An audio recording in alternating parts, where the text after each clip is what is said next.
Yeah. OnChain Revolution, you're not bullish enough. OnChain Revolution, you're not bullish enough. Every day we steady looking at the market, and we gon' tell you how to get started. Chain abstraction, fear and greed index, always looking at price action. Roll call in advance, you don't even gotta mention. Swap it in the decks, you're not bullish enough. Trade it in the segs, you ain't trenching enough. We do that market recap. Too much Bitcoin, gotta go to rehab. Shizzy and Joggle beat. OnChain Revolution, network in the art. Every day we go live, baby, you know where we are. We mention all the networks and the crypto. Need some more liquidity. Flipping and trading is the recipe. Too many protocols to count. I get high and I'm never coming down. Number go up, then I'ma say peace. Yeah, you thought that I was gonna leave. Yeah, we just getting started, man. OnChain Revolution. Every day. Bring the beat back.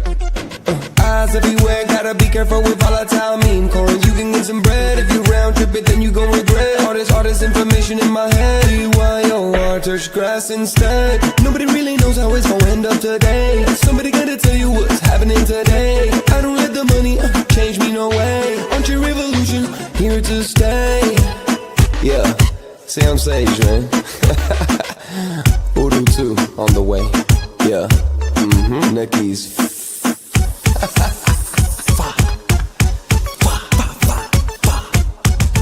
Yeah. OnChain Revolution.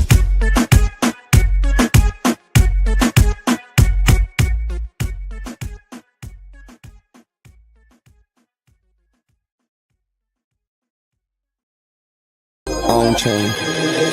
OnChain Revolution, Bitcoin not an illusion. Market recaps, then I do a roll call. You're not bullish in the vocal. Look at the price action, change. Yeah, send it to the deck. Sell it through the stack. Ordinal's the best.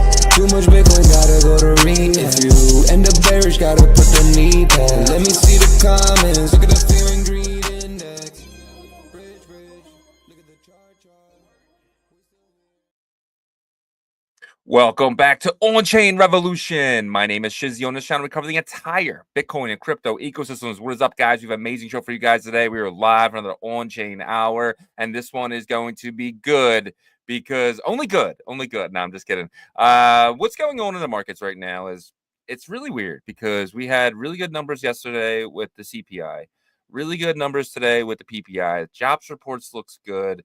I was thinking we potentially could get a cut. But Poly Markets is telling me, nah, not going to happen.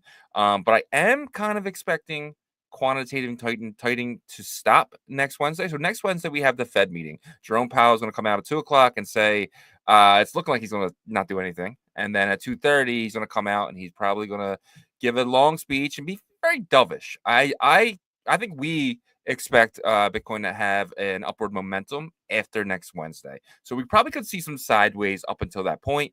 But then next Wednesday, the Fed comes out, kind of talks about it, and kind of gets us moving forward. I hate the fact that we're depending on macro data. This is turning into a macro show. Don't want it to be that way, but that's just how Bitcoin is. Until we can get into a better environment, a better, just more bullishness in the markets where we can actually the information that comes from the crypto on chain and crypto exchanges will be better than this economic bullshit. But we got to deal with it just as the S&P is dealing with it. But I do eventually think we're going to separate, and it's going to be an incredible moment for crypto, and it's going to happen potentially this year. If not this year, then next year. But it is what it is. We got to get through this time right here. But guys, do not lose hope. Do not lose hope. That's all I can say. There is always hope left, right? Especially here on OnChain Revolution. But without further ado, let me bring in my partner here, as always, Mr. Iago B. What's up, buddy? What's up? What's up, man? How you feeling with this whole mess that we're dealing with right now? I'm feeling great. I'm feeling sad. I'm feeling happy. I'm feeling excited. No, just you got feelings. Yeah, I got I'm bipolar. No, from all this market activity. No, I'm feeling okay. I feel like we are just going through this rut, and we talk about this every day, right? Like my brother was talking to me yesterday on the phone. He was like, "Man, do you guys talk about the same thing every day?" And I'm like, "No, we actually have new headlines every day." But when you are going through a streak of bearishness or bullishness, obviously that sentiment kind of carries over until there's a major event that turns it, right? So in that aspect, yeah, it does seem like, some of these points are being hammered in. But one thing I just thought about just now was, there's a scary thing, and I brought it up briefly yesterday because I'm going to be the first to admit I haven't researched enough about the surplus that these institutions have used through our government to re-inject the TradFi markets. But one thing that the crypto markets and Bitcoin and stuff has an advantage is they weren't focused on our markets. They were focused more on TradFi with that injection because they felt like our markets were too risky for that. So we've been relying on whatever capital has been flowing out with our sector, right, and stuff like that. Yes, I'm sure some of that carried over, but it wasn't the main kind of dependency that like TradFi had on it. So that could be a good thing because TradFi would probably get hit worse. And they might actually start to look towards digital asset markets because they're not as propped up as the TradFi markets were, if that makes sense. Yeah, 100%. I agree. And I also get that question sometimes too. Like, what do you guys talk about every day? And my answer is always the same. I was like, just ESPN. And when ESPN gets into summertime, there's only baseball. It's kind of like you could say it's the same show, but there's a game every day, right? There's things happening every day. It's just you have to look a little harder than you do, and the when you have hockey, basketball, and football all run at the same time. ESPN's real easy to do a show then, right? And that's what kind of like our bull run. And when it does happen, I mean, it's going to be the same thing. It's going to be just so much to talk about that we're going to have to like spend days talking about like one day's worth of news. And that's I'm definitely looking forward to that. But yeah, to your point, 100%. But let's get into the economic data that came in today. U.S. core PPI falls to 3.4, lower than expectations. United States core PPI year over year, February actual 3.4, expected 3.6. Previous month was 3.8. So we are down from the previous month. It was expected to be down, but not as much as we are today. And then the last data point is the U.S. jobless claims came in at 221,000, expected 225,000, current 220. Lower claims, not necessarily good news for rate cuts, though. Not good news for rate cuts, but good news for the headlines for economic data, right? Because right now, within our own government, we're having this information war that, whether it's true or not, some of it's probably made up, but some of it's true. And in this case, this would be a report to where they could really hammer the current administration. Oh, jobs are losing more and more, right? So this is a positive for that macroeconomic event. It's tricky with the jobs reports because, like you said, people that are in the space every day, we kind of look for this weird kind of almost like a push to the Fed to and for that to happen, you need jobs numbers to go up in terms of reporting job claims. losses. Yeah, exactly. So I think it's good though for what we need right now in terms of numbers reported. Yeah, 100% agree. I think this is all good news, and it kind of comes to our headline today. Insanely huge for crypto markets. I think we're not in a recession. Inflation's coming down. Quantitative tightening is stopping. We're gonna start a quantitative easing period. This is just a perfect storm. Maybe not for the spring, but it's a perfect storm for this year and the crypto markets. I just think that these data points are insanely huge for the crypto markets. They are big. They are big because it's building up what could be a really strong end of the year. And that's what we're all looking towards right now. And I think that's actually smart for people that are in the space every single day to say, hey, look, let's not maybe expect anything big for the next, several months, right? Few months. But like at the end of the year, I think that's probably a decent goal to say, okay, by then there should be some positive energy happening within our markets. But a lot of things need to happen before that. And that's the stuff that's happening now that's not moving the needle. As you can see with price action, whenever good news comes out, price action doesn't really respond to it correctly, right? So it's made me kind of stop looking at Bitcoin's price every single second, as opposed to saying like kind of taking these bits of information of events and saying, okay, this is stuff that needs to happen together. And eventually like maybe we'll get to that Q4. Do you think we see any movement up until Wednesday? Or do you think we kind of stay sideways here around 80, 82, it's 80, between 80 and 84. Do you think we do we see a push below 80, or maybe do we see a push above 84 before Wednesday's Fed meeting?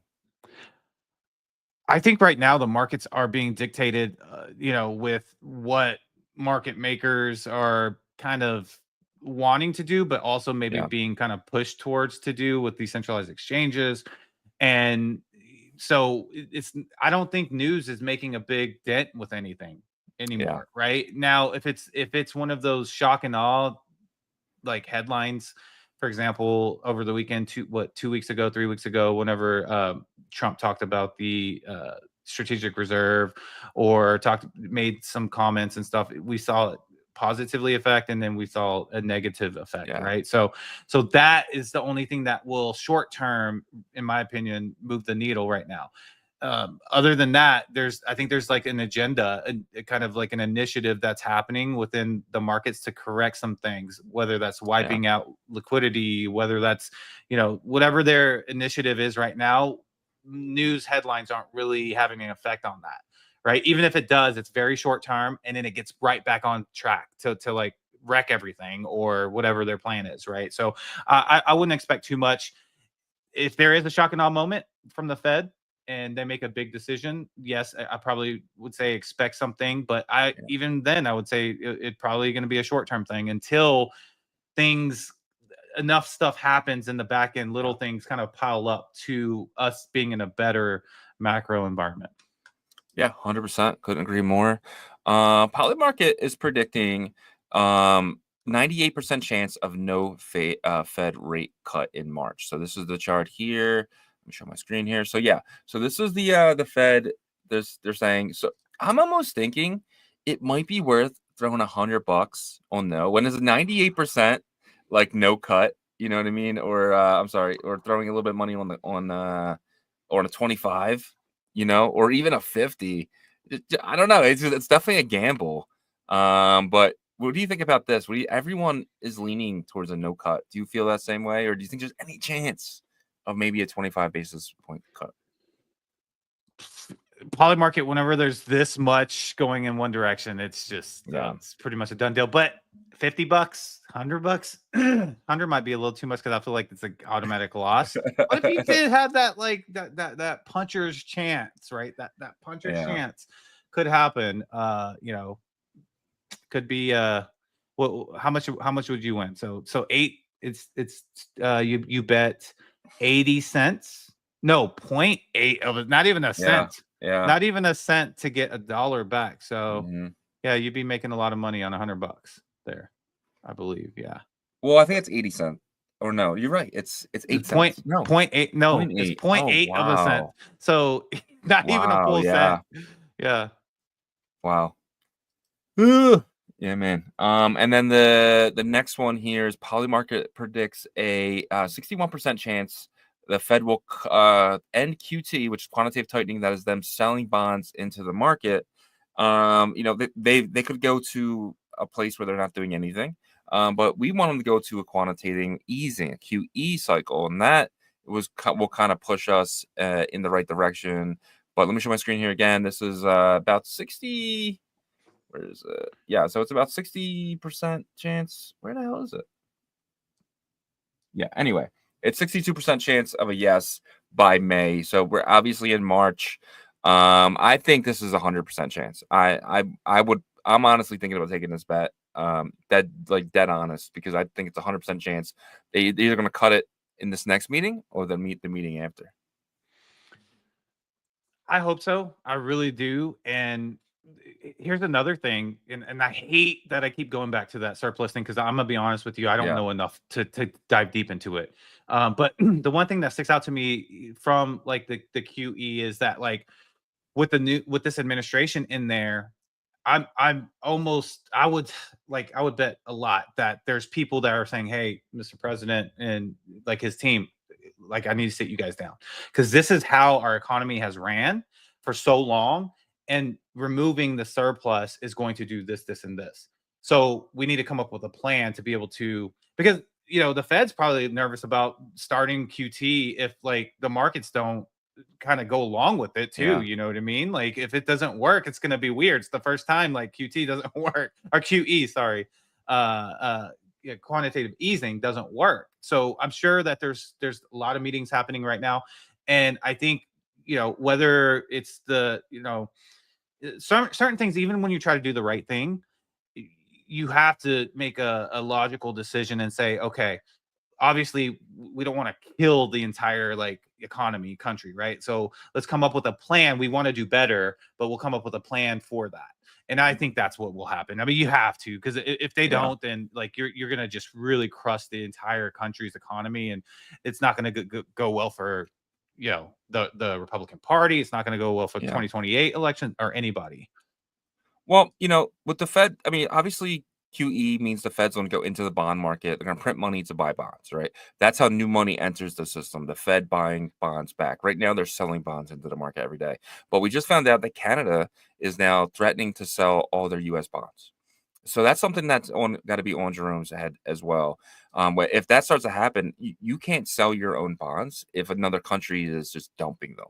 So that's another reason why I think we're going to see a switch from QT to QE, just to kind of get ahead of that, just in case, right? We don't want that to be emergency meeting, right, out of nowhere and saying, oh, if they're selling too many bonds, we got to go in the market about. That's the last thing Jerome wants. So I think going into maybe a flat period, at least for the next month, could get him to potentially go to QE quicker. But let's get out of the economic data stuff and kind of get into some crypto stuff here. President Trump's family is in talks to acquire stake in Binance. And then right after that, Binance founder CZ is urging President Trump's administration to grant him a pardon. So to me, it sounds like there's something in this deal that, CZ may sell some of the shares. He's one of the largest shareholders of Binance. And he sell his shares to the Trump family and get a pardon for that. Do you think that's against the law for them to sell the shares cheaper but get a pardon? Like, is there like I don't it sounds a little, I don't know if it's against the law. You buy a pardon, I guess you could say. There's a lot of areas that I am not proficient in with this topic. International law, like corporate, what was it called? Acquisition law, stuff like that, right? Well, they're not going to actually purchase the company, right? I don't know what their deals are, but I will say this. So one thing that we do know is the art of the deal. Who wrote that book, right? And you're seeing it like constantly throughout this administration for this term already that started. And so CZ having been to jail here, has his deal with the US. I'm sure that he feels like he's on house arrest, right? Because I think you told me that he has to notify certain entities if he leaves his home, which is not even in the United States. So if he gets his pardon, he gets to free up himself and also travel to the US like freely and not feel like some criminal that has to go through 10 different like checks and stuff like that, right? So maybe he's trying to get that gold card as well. Who knows, what he's trying to do here. But this could be I guess like a big opportunity. But is it going to be for the Trump brand? Yeah, that's probably what this is for. Not necessarily the country. It's not for the country.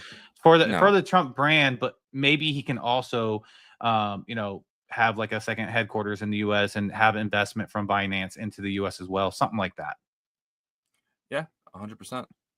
I'm thinking that if you buy a minority share in a company, you definitely want the guy who holds all the shares to be very friendly with you, right? So this is a way.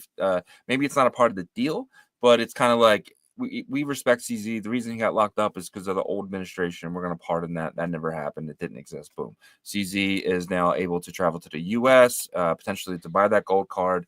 And then, because, CZ is going to want to be, if they go public, which I think they're going to go public, CZ is going to want to be there in New York City. And I think this kind of clears that up as well.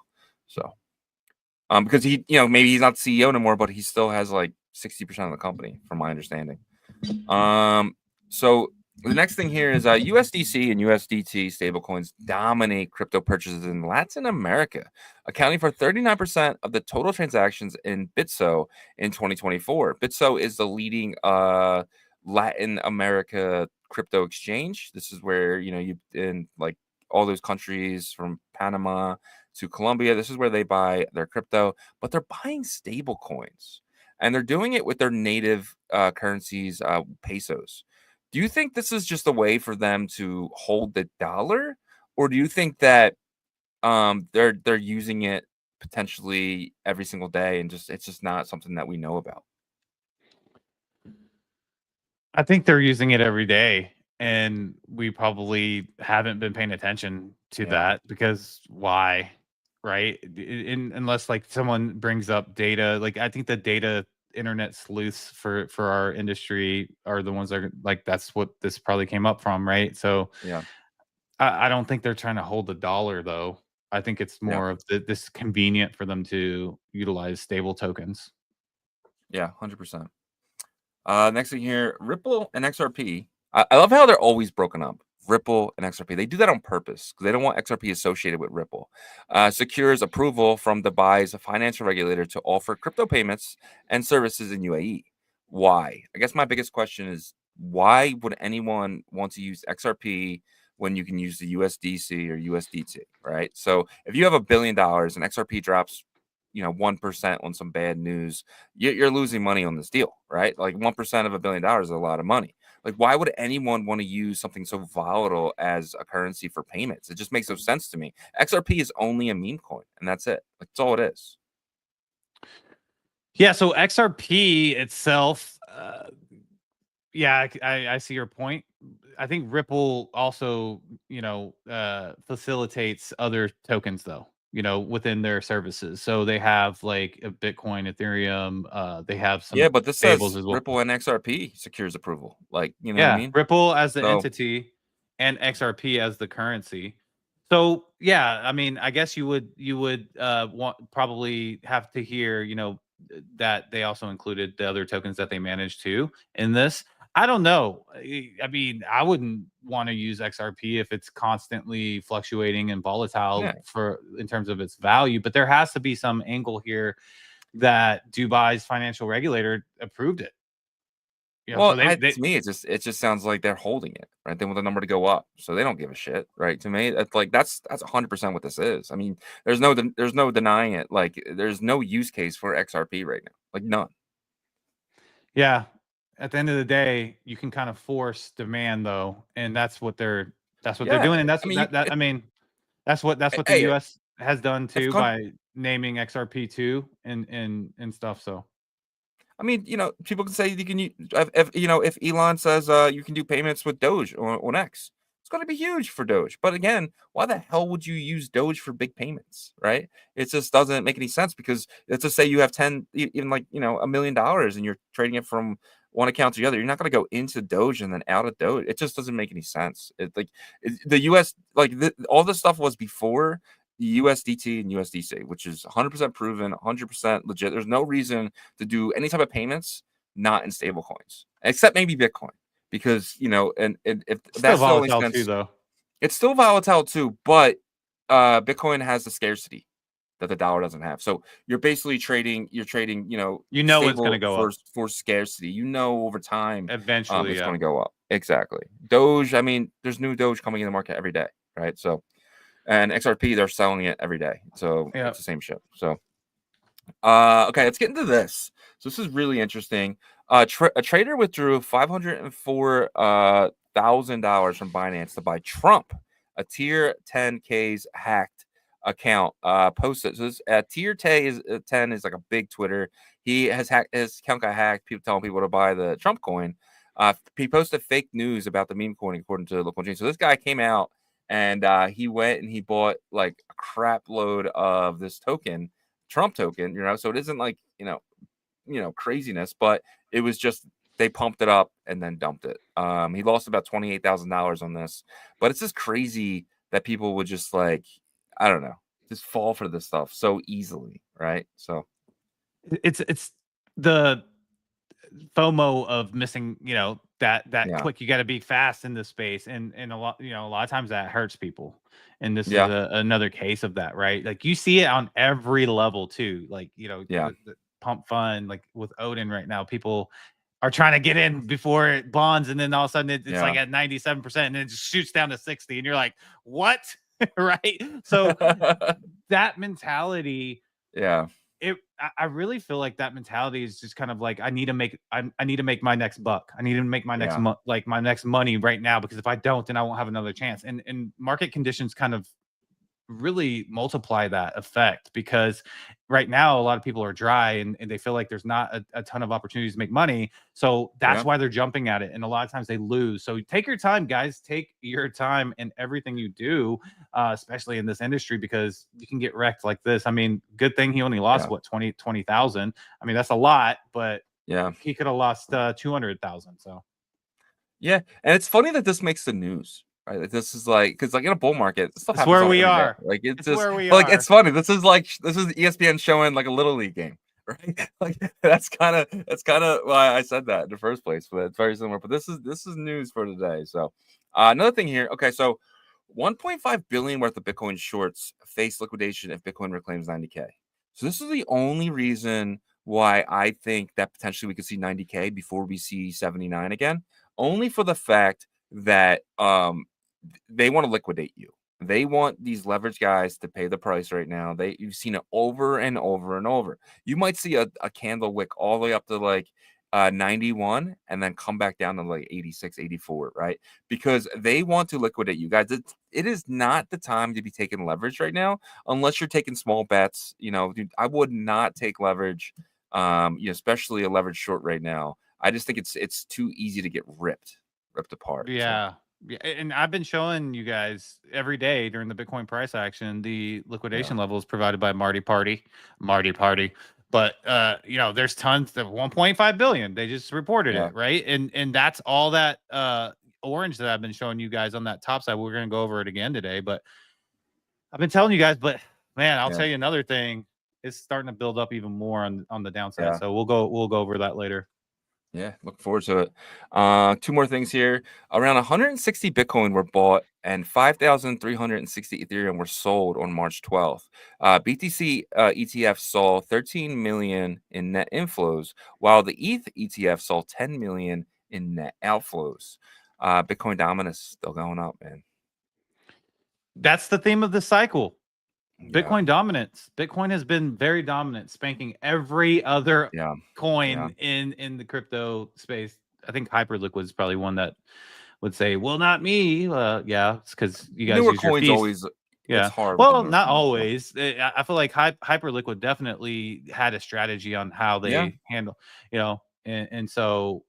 But you're right. I mean, like in terms of the dominance, it's just been so dominant this cycle, and we're all waiting for that to switch, and we don't know when it's going to happen because Ethereum's looking pitiful lately. I know it's bad, real bad.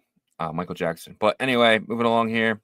FTX Alameda has unstaked 185,328 SOL, worth around 23 million, and distributed it across 38 addresses per Arkham. So, this is something SBF set up for himself. He set up these. He was, very bullish on this upcoming cycle. It appears, because a lot of the stuff is coming out here in the year of 2025, which everyone thought was going to be super bullish. So when he set these up, he probably set them up in 2020. These are staked SOL that's been sitting there for a while, and FTX. That's funny. These guys come in, because the guys who control an FTX and Alameda are, just bankers, right? They're probably like, why can't we take out the 185,000 SOL now?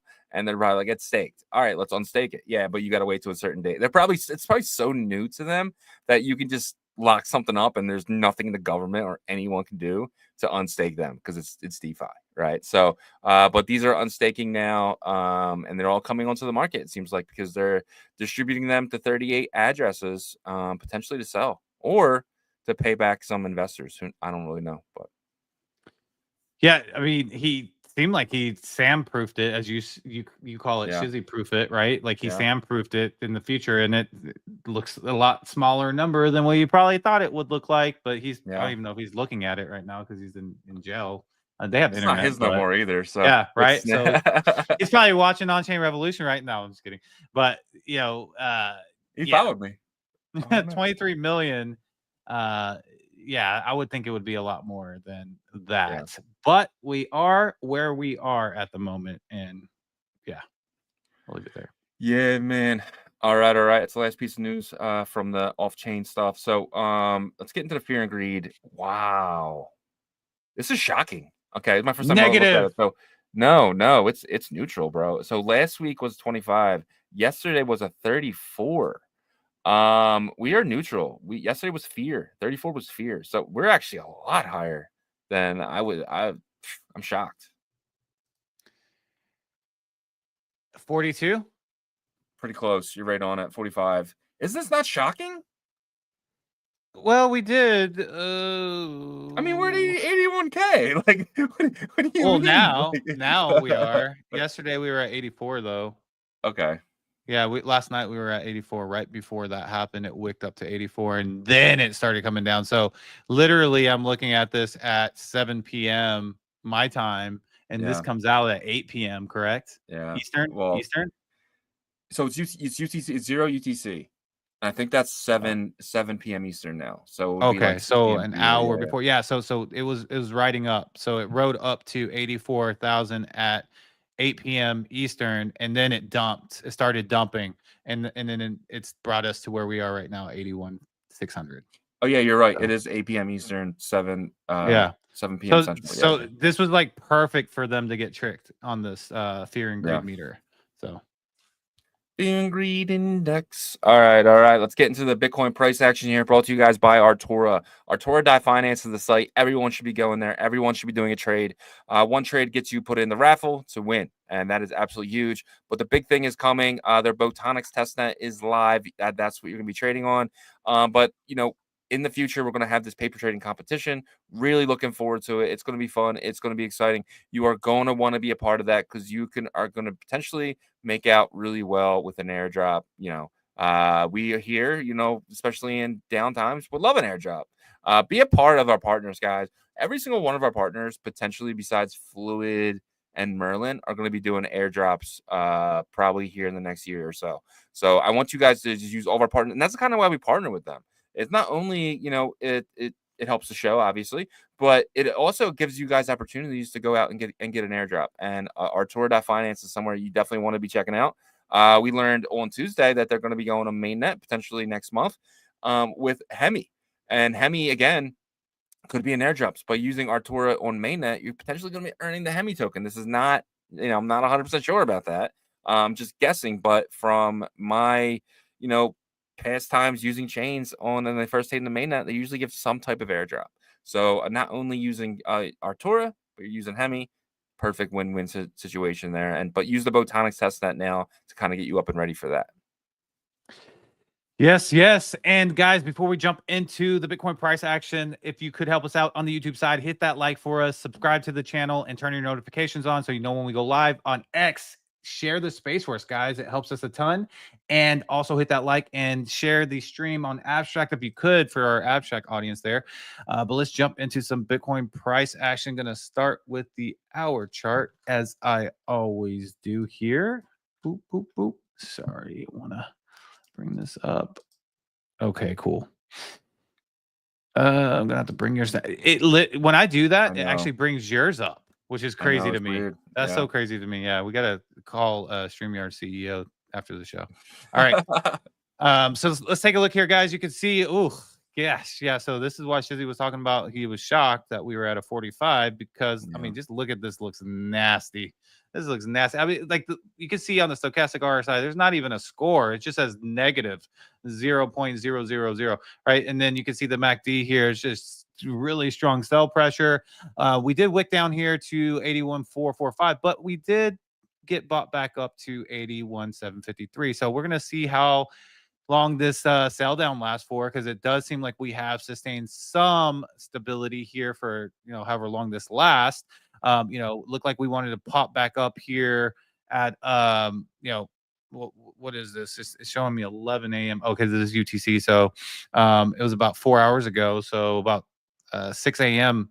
Central, 7 a.m. Eastern. But then you could see here too, it was weakening. It looked like it wanted to pop back, and then they said nope, and we just took it back down. So this is showing me that they want further down, right? But they're all about trying to trick traders, right? So this could change definitely, but what I'm seeing right now from these simple kind of high level leading indicators, you can see the leading MACD line is also kind of pointing downwards, is that it wants to go down a bit further. So sometimes what happens is, a lot of times actually, whenever there's strong sell pressure and you won't see it as clearly on the hour chart, you're gonna have to see the way shorter time frames, like the 5 minute, but you'll see something that gets, bought right back up, but then it's gonna stay in that trend, right? So it's a lot slower here on the hour chart and the 4 hour chart, but on the 5 minute, I guarantee it's like already kind of coming down on this candle here. So yeah, probably sit on the sidelines if you're a bullish person that can't get out of that mindset, because a lot of people are right now because they think we should be in a bull run, which I'm in that camp too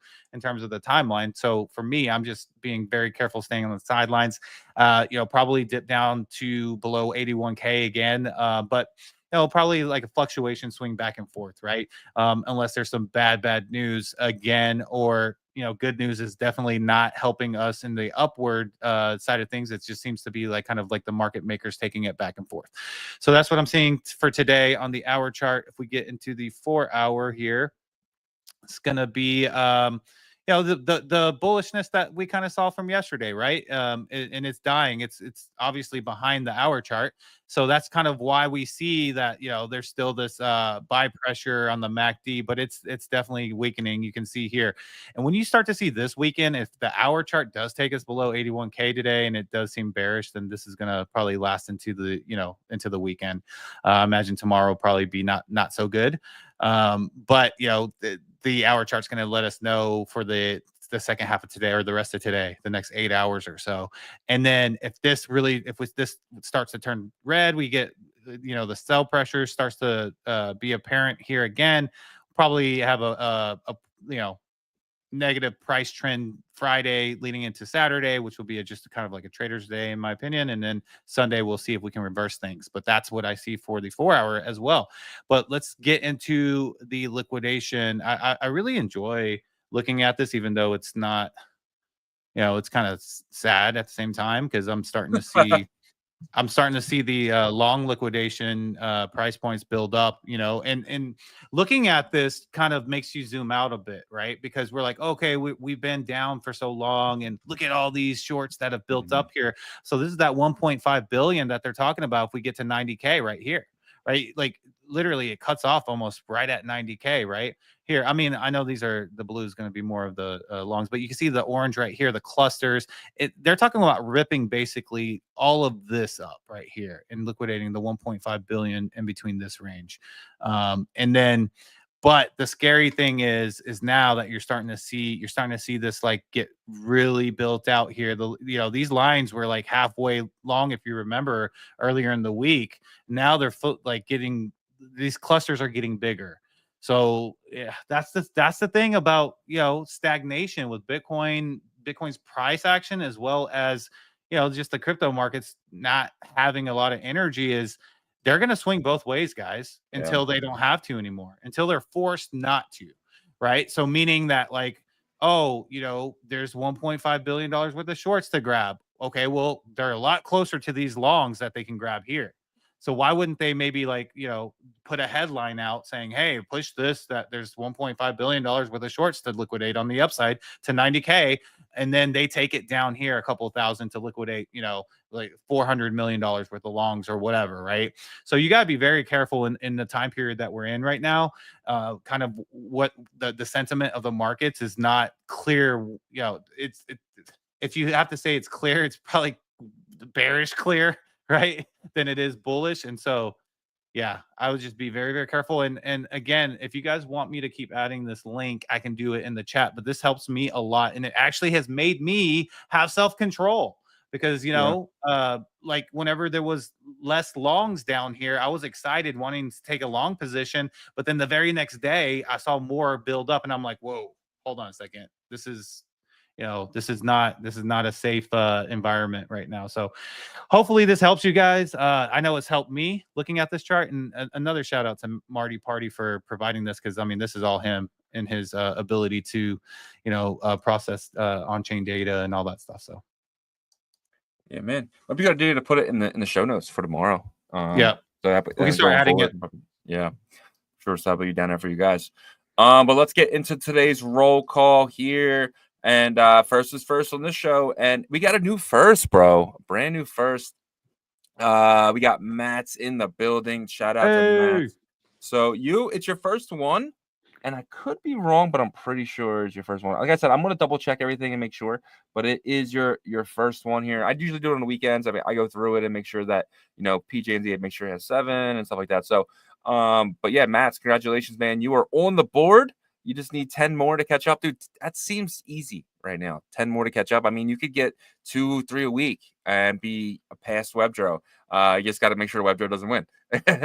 So, but if you're first, Webdro can't win. But I love Webdro, man. I love Danny Boy. Nighthawk won yesterday. Lucky Lukey won last week. It is absolutely awesome that you guys participate in this every single day, and you guys are excited to be first. Love it. Absolutely love it. But yeah, man. And then so that was 4:37. Webdro pops in at 4:39, 2 minutes late. Shout out to Webdro. Shout out to Matt. Both of you guys are legends. And then at 4:51, you see ASAP Benji hop in. Shout out to ASAP Benji. PJNC says, dang it. Oh, man. Sorry, PJNC. Mr. Hanky, the Christmas Poo, hops in as well. Him and his Billy Cat. And then Tim Baker with a nice, good try there at 1 o'clock a.m. says, let's go. Malam Yuri is here. 7th isn't bad either. Yeah, you're right. We should do the top 7. No, I'm just kidding. Shout out to Malam Yuri, Danny Boy. Oh, you know what? That's actually a really good idea. We should just take someone from the roll call every day and like randomly select a number and count down where they're at, and then that person could win. Maybe we do that for like next year or something when we get more people in here. But shout out to Danny Boys. But that doesn't reward like the urgency. It doesn't reward the urgency, but it does reward you coming in and putting a comment in before roll call.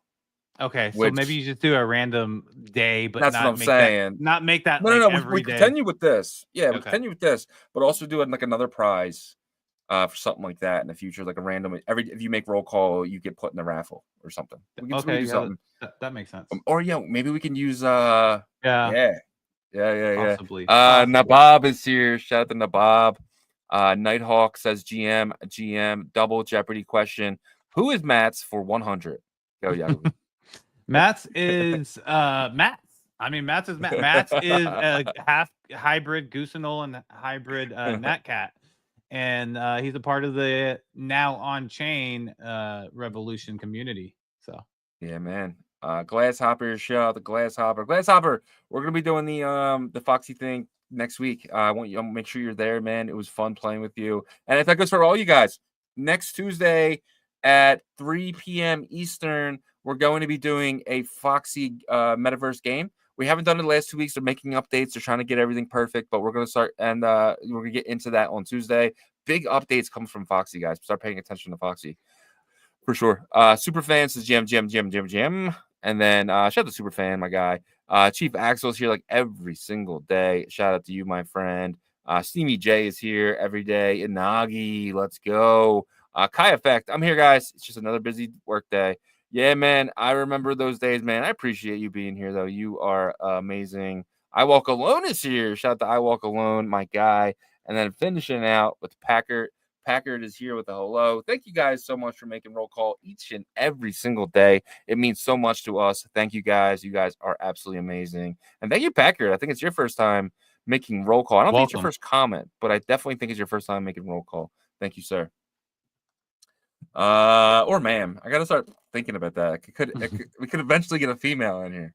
I'm just kidding. Let's go to the next thing here. So decentralized finance protocols are thriving. Last month, the total value locked TVL in DeFi platforms surged past 15 billion, signaling a robust investor confidence in on-chain finance. So this is why we became on-chain, right? On-chain Revolution is because we see a lot of money coming off exchanges and on into the DeFi platform. It's a lot of it's been going into Sonic of all places.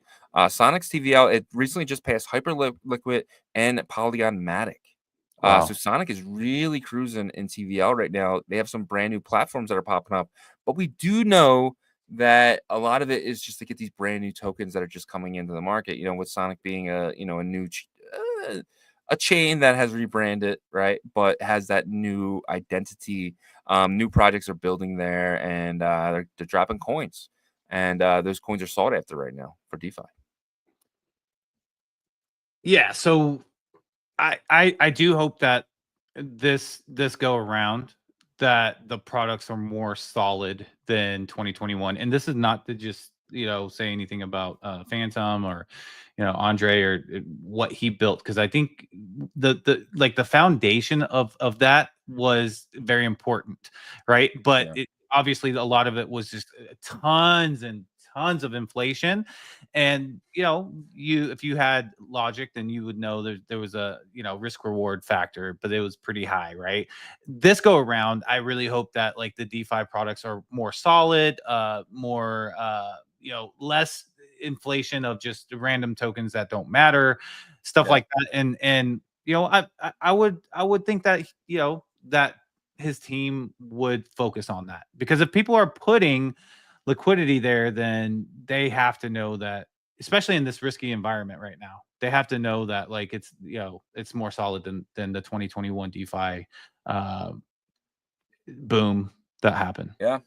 Yeah, 100%. To your point though, it's the biggest APYs are on Sonic than any other chain, because a lot of them are new. You are right. A lot of it is token inflation, right? It's just projects dropping new tokens with these new protocols, and Sonic is actually getting a lot of people bridging from Solana. Solana guys are wanting to do DeFi. They're bridging out of Solana and into Sonic. That's kind of where a lot of the liquidity is coming, and obviously to another place, liquidity is coming from his base and Ethereum. And so you are seeing that happen. But you see here, you see Sonic at number 12 at $700 million. I mean, this thing was under 200 a month ago. And then, popping over. And that's the thing, too, is the Sonic coin has dropped. It's like 49 cents right now from, I think it was like almost 90 cents 3 weeks ago. Right. So when this goes back up, this is going to like ricochet potentially past Avalanche and Sui. We could see Sonic potentially in the top 5. And I do love DeFi is kind of coming back, and people are coming off of exchanges to do this. Yes, and one thing that I noticed on there, and I know that you touched on it before, and you felt like it wasn't like it's a totally different like perception of DeFi, Bitcoin being number 3. But like that wasn't on there like months ago, like 2 months ago. It's skewed though, because it's not Bitcoin. So Ethereum has Ethereum has Arbitrum on there. It has Base on there. So if you would take Arbitrum, Base, everything, Ethereum would be way higher. But all the Bitcoin is all these different L2s. Like it's weird that they do that for Ethereum, but they don't do that for Bitcoin. Like Bitcoin barely has any TVL on the chain itself. It's all in these L2s. I think that. Well, I mean, I guess if you consider like hardware wallets TVL, because it technically is on chain. It's not TVL though. Yeah, like Ethereum. If you put Ethereum in your hardware wallet, you can stake it in your hardware wallet. It's not DeFi TVL. It's not DeFi TVL, right? Yeah. And I think that's the biggest thing is because Bitcoin doesn't have a virtual machine, they are clumping it all together. I think this is good for Bitcoin though. It's good for Bitcoin regardless if you don't like how they put it out there. If you're gonna do that, to put Base and everything into Ethereum, then that's up to them. I don't control the website. I don't control the data. But my point that I'm making is 2 months ago, Bitcoin wasn't even in the top like 100 because of the way that they did it, right? And so they did it the right way before, and they actually had Merlin on there. They're doing this for a reason, though. There's a reason why they're doing this, and I don't know if they're like there could be like this big narrative that all the big institutions are talking about, saying, "Hey, look, we're going to support Bitcoin DeFi." Yeah. The big narrative of Q4. I mean, look, Bitcoin as a coin is the only one that has had like this really, really positive, other than the ones that you have to really deep research, right, or stuff like that. So maybe they're just kind of like, okay, let's do this DeFi narrative for Bitcoin in Q4, and also all these like layer 2s are about to be unlocked and stuff like that. We're going to see what happens, but to me, DeFi Llama putting that at number 3 is bullish for Bitcoin and what's to come. And I just saw Dan Held do another post about Bitcoin DeFi. He's super bullish about and stuff like that. So I think something's coming. Q4 for Bitcoin and its ecosystem. Yeah, I just think it's a total mistake by them. I think they're going to fix it eventually, because if you look inside Babylon, right, which is a it's EVM, right? It's an EVM type of chain. It's basically the same thing, and Lombard, same thing. If you take Babylon and Lombard and kind of put them on that list, which they should be. They're their own chains. They're, you can call them L2s, but then you got Base, which is an L2. You got Arbitrum, which is an L2. You have Babylon actually has a lot of Bitcoin staked on L1 though. Yeah, but so does Ethereum. I'm just saying it doesn't matter. Like, yeah, but Babylon, that's actually DeFi on Bitcoin layer 1 though. Babylon's Bitcoin that was staked there. That has been staked. Yeah, but it's so significant to the value of Babylon. You know what I mean? Like, it's probably like 1% of the Bitcoin. That's actually Bitcoin, right. But I'm just saying, like, Babylon's probably a bad example. Their network though, Babylon's network, you're absolutely right. They're kind of, I guess, like, I don't even know what to call them. This is reported. This is not on Bitcoin. This is all reported on there. So they're not even reporting it on, otherwise it would say 2 chains. So they're not even reporting the Bitcoin DeFi, because technically it's locked, but it's locked. It's not like a smart contract, which is obvious because Bitcoin can't do that. But I don't know. I just think this is so skewed. And I wouldn't even consider Bitcoin. I just kind of pretend Bitcoin's not there, honestly. Yeah, but I'm not, because I'm paying attention to it. It's going to get people to pay attention to the stuff that rolls out, I think. Yeah, but it's bad information. Like, it's just bad. It's not. Well, I mean, you can look at it all you want. It's just bad information. How is that going to hurt anybody? It's not going to hurt anybody, but it's bad. It's bad data. It's bad data to say Bitcoin is number 3, because it's not. I mean, it's bad data. I mean, I can put something on a chart all I want, and you can be like, yo, that's wrong. And I'm like, no, it's right because of this. But then you're like, oh, well, why not just screw all these together then if you're going to do that? Yeah. And it's like, I don't want to do that. Like, so the DeFi, like, TVL that we would include would be like Fluid, would be like Liquidium would be the Babylon like stuff as well. Yeah, the Babylon layer 1 stake stuff. Yeah, I agree with, in terms of that, interpretation of it. Why they're doing it, I don't know. And I mean, for me, it doesn't like, it's not messing anything up. So for me, I don't care. Yeah, but then you have like Core, that's not in there. Bit layer, that's not in there. Like, you know what I mean? It's just so weird. It's just so weird. Just, you know what I mean? It's just, when you click on it, when you click on Bitcoin, what shows? Babylon, Lombard, Solve. Well, right? I think Lombard might have done similar to what Babylon did too, but Solve for sure is a restaking thing. Well, these are all protocols too, right? So that could be why too. But Babylon you should have it on Merlin, you should have it on BitLayer, you should have it on Core, right? Because that's what they're using. Like Babylon, so this is one chain, but Bitcoin, but it's not. It should say 5 chains, and it should say Merlin, BitLayer, and all these other ones, right? Like, that's the right way to do that. Are you talking about like chains underneath Babylon? Well, Babylon's a protocol, right? But it's on Merlin, right? You can stake. So Babylon allows the restaking to happen, and so they're basically. What chain are they using? They're not using Babylon chain. They're using Bitcoin to stake all the Bitcoin that they got from, like, the original stakers, right? So there's hold on. I'm gonna break it down to you. So they answer the question first. What chain are they using? Bitcoin. They're not using Bitcoin. They're just staking, that small portion. I gotta explain it to you though, real quick, and explain you how their framework works. So they have. Hold on a second. So they have a bunch of stakers that went into the Bitcoin, like, staking with the Bitcoin time lock, just like Fluid does, right? A bunch of Bitcoin whales did that. Hold on. I see you want to talk, but just give me a second. So from that, they're telling all these other basic, like, restaking protocols, hey, look, if you want to, kind of like restake use the Bitcoin that we have as, like, collateral to restake, and then you can have people kind of have, like, this wrapped version of Bitcoin to kind of restake on the layer 2s. That's where the layer 2s come into. And so Babylon has their own chain. It's not launched yet. That's going to be in the future though. That hasn't happened yet. And I could be wrong. If someone's in the audience, let me know, but that's the way I understood it when they broke it down.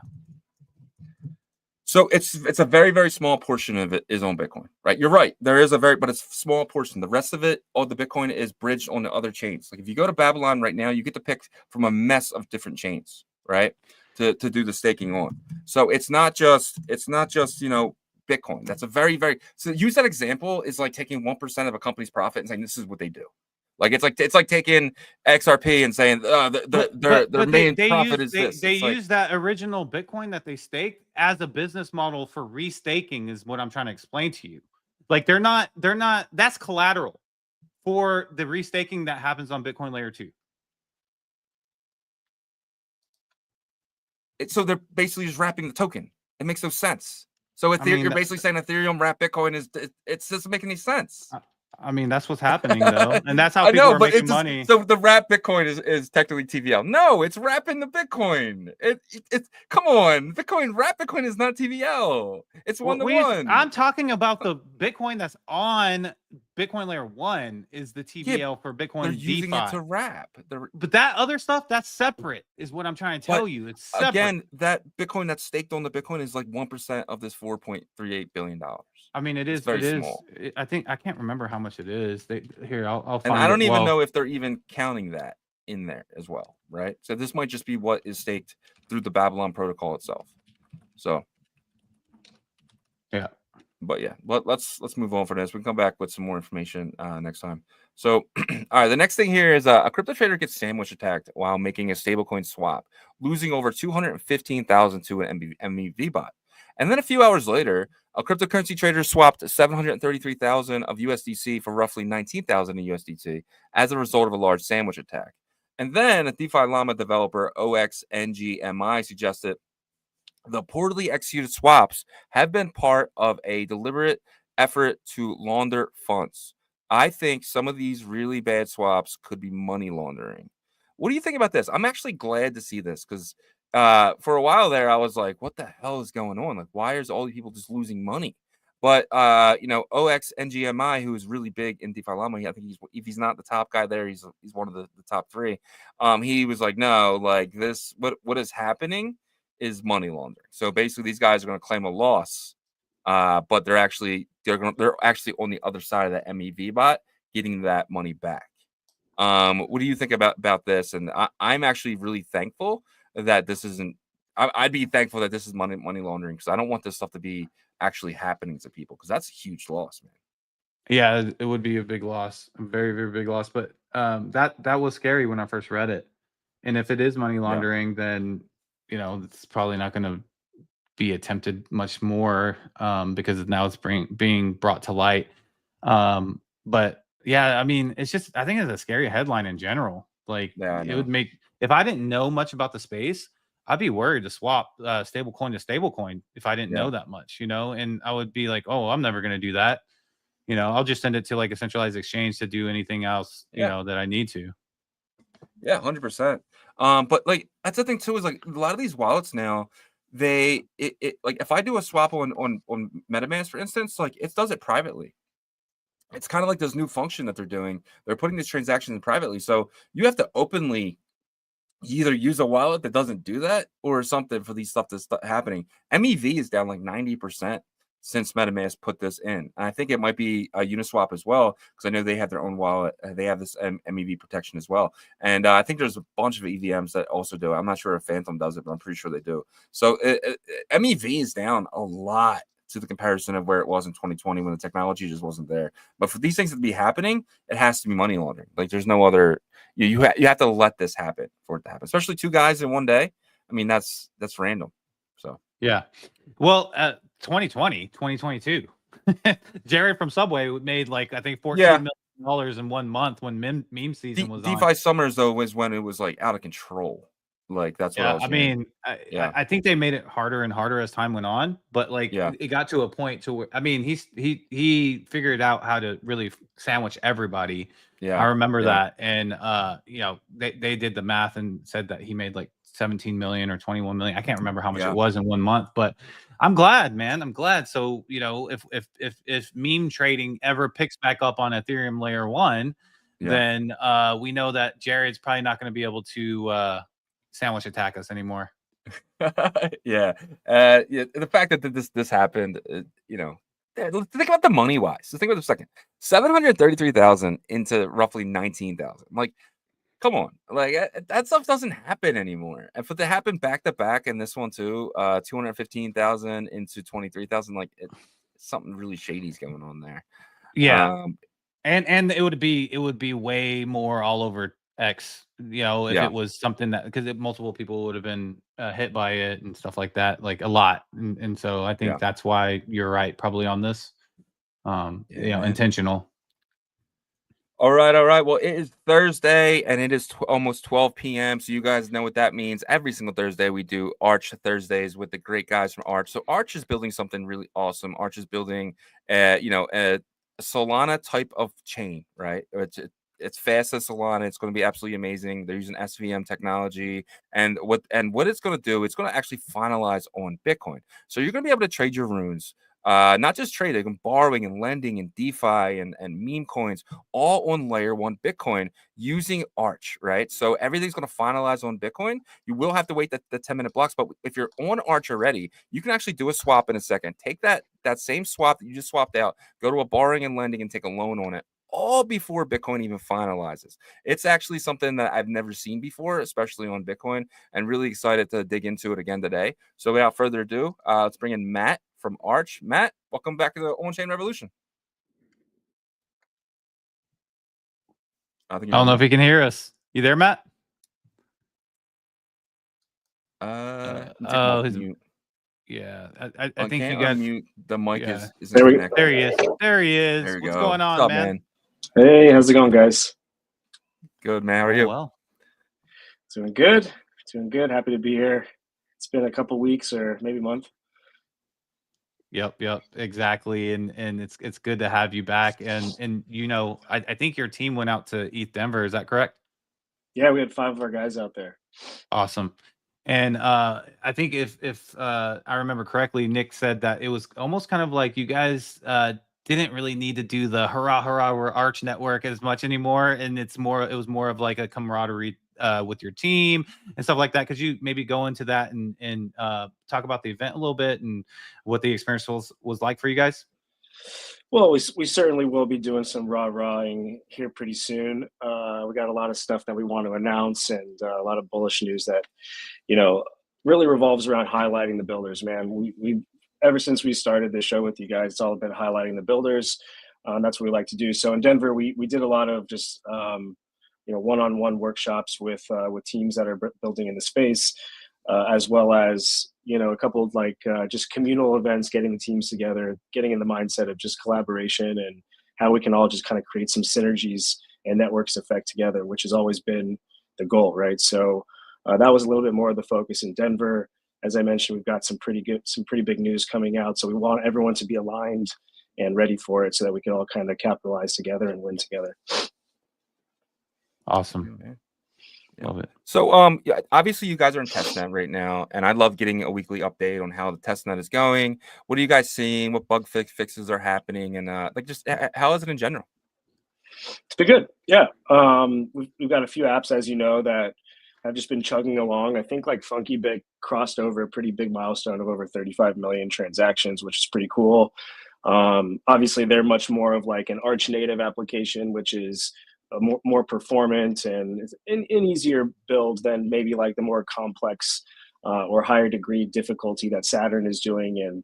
And, Saturn's been working on some bugs alongside of me and the team so that we can really just battle test the product and get that ready for mainnet launch, which we're really excited about. And we're finally there. We're in our audit phase right now where pretty soon when that's all done, assuming there's no critical bugs that need to be addressed, we'll be able to actually roll that out. So both FunkyBit, Saturn, Predictor Market, VaultFi, everyone that's been building over the last 6 months and deploying, they're finally able to take advantage of this early opportunity as we move closer to mainnet.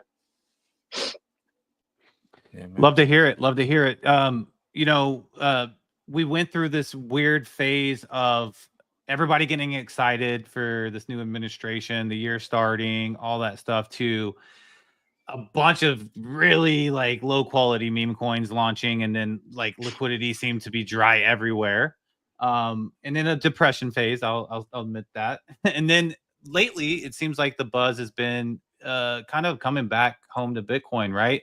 There's more energy in terms of, what's going to happen here. You see some stuff with Odin.fun. Everybody's kind of anticipating Arch's launch. Are you guys seeing that same thing?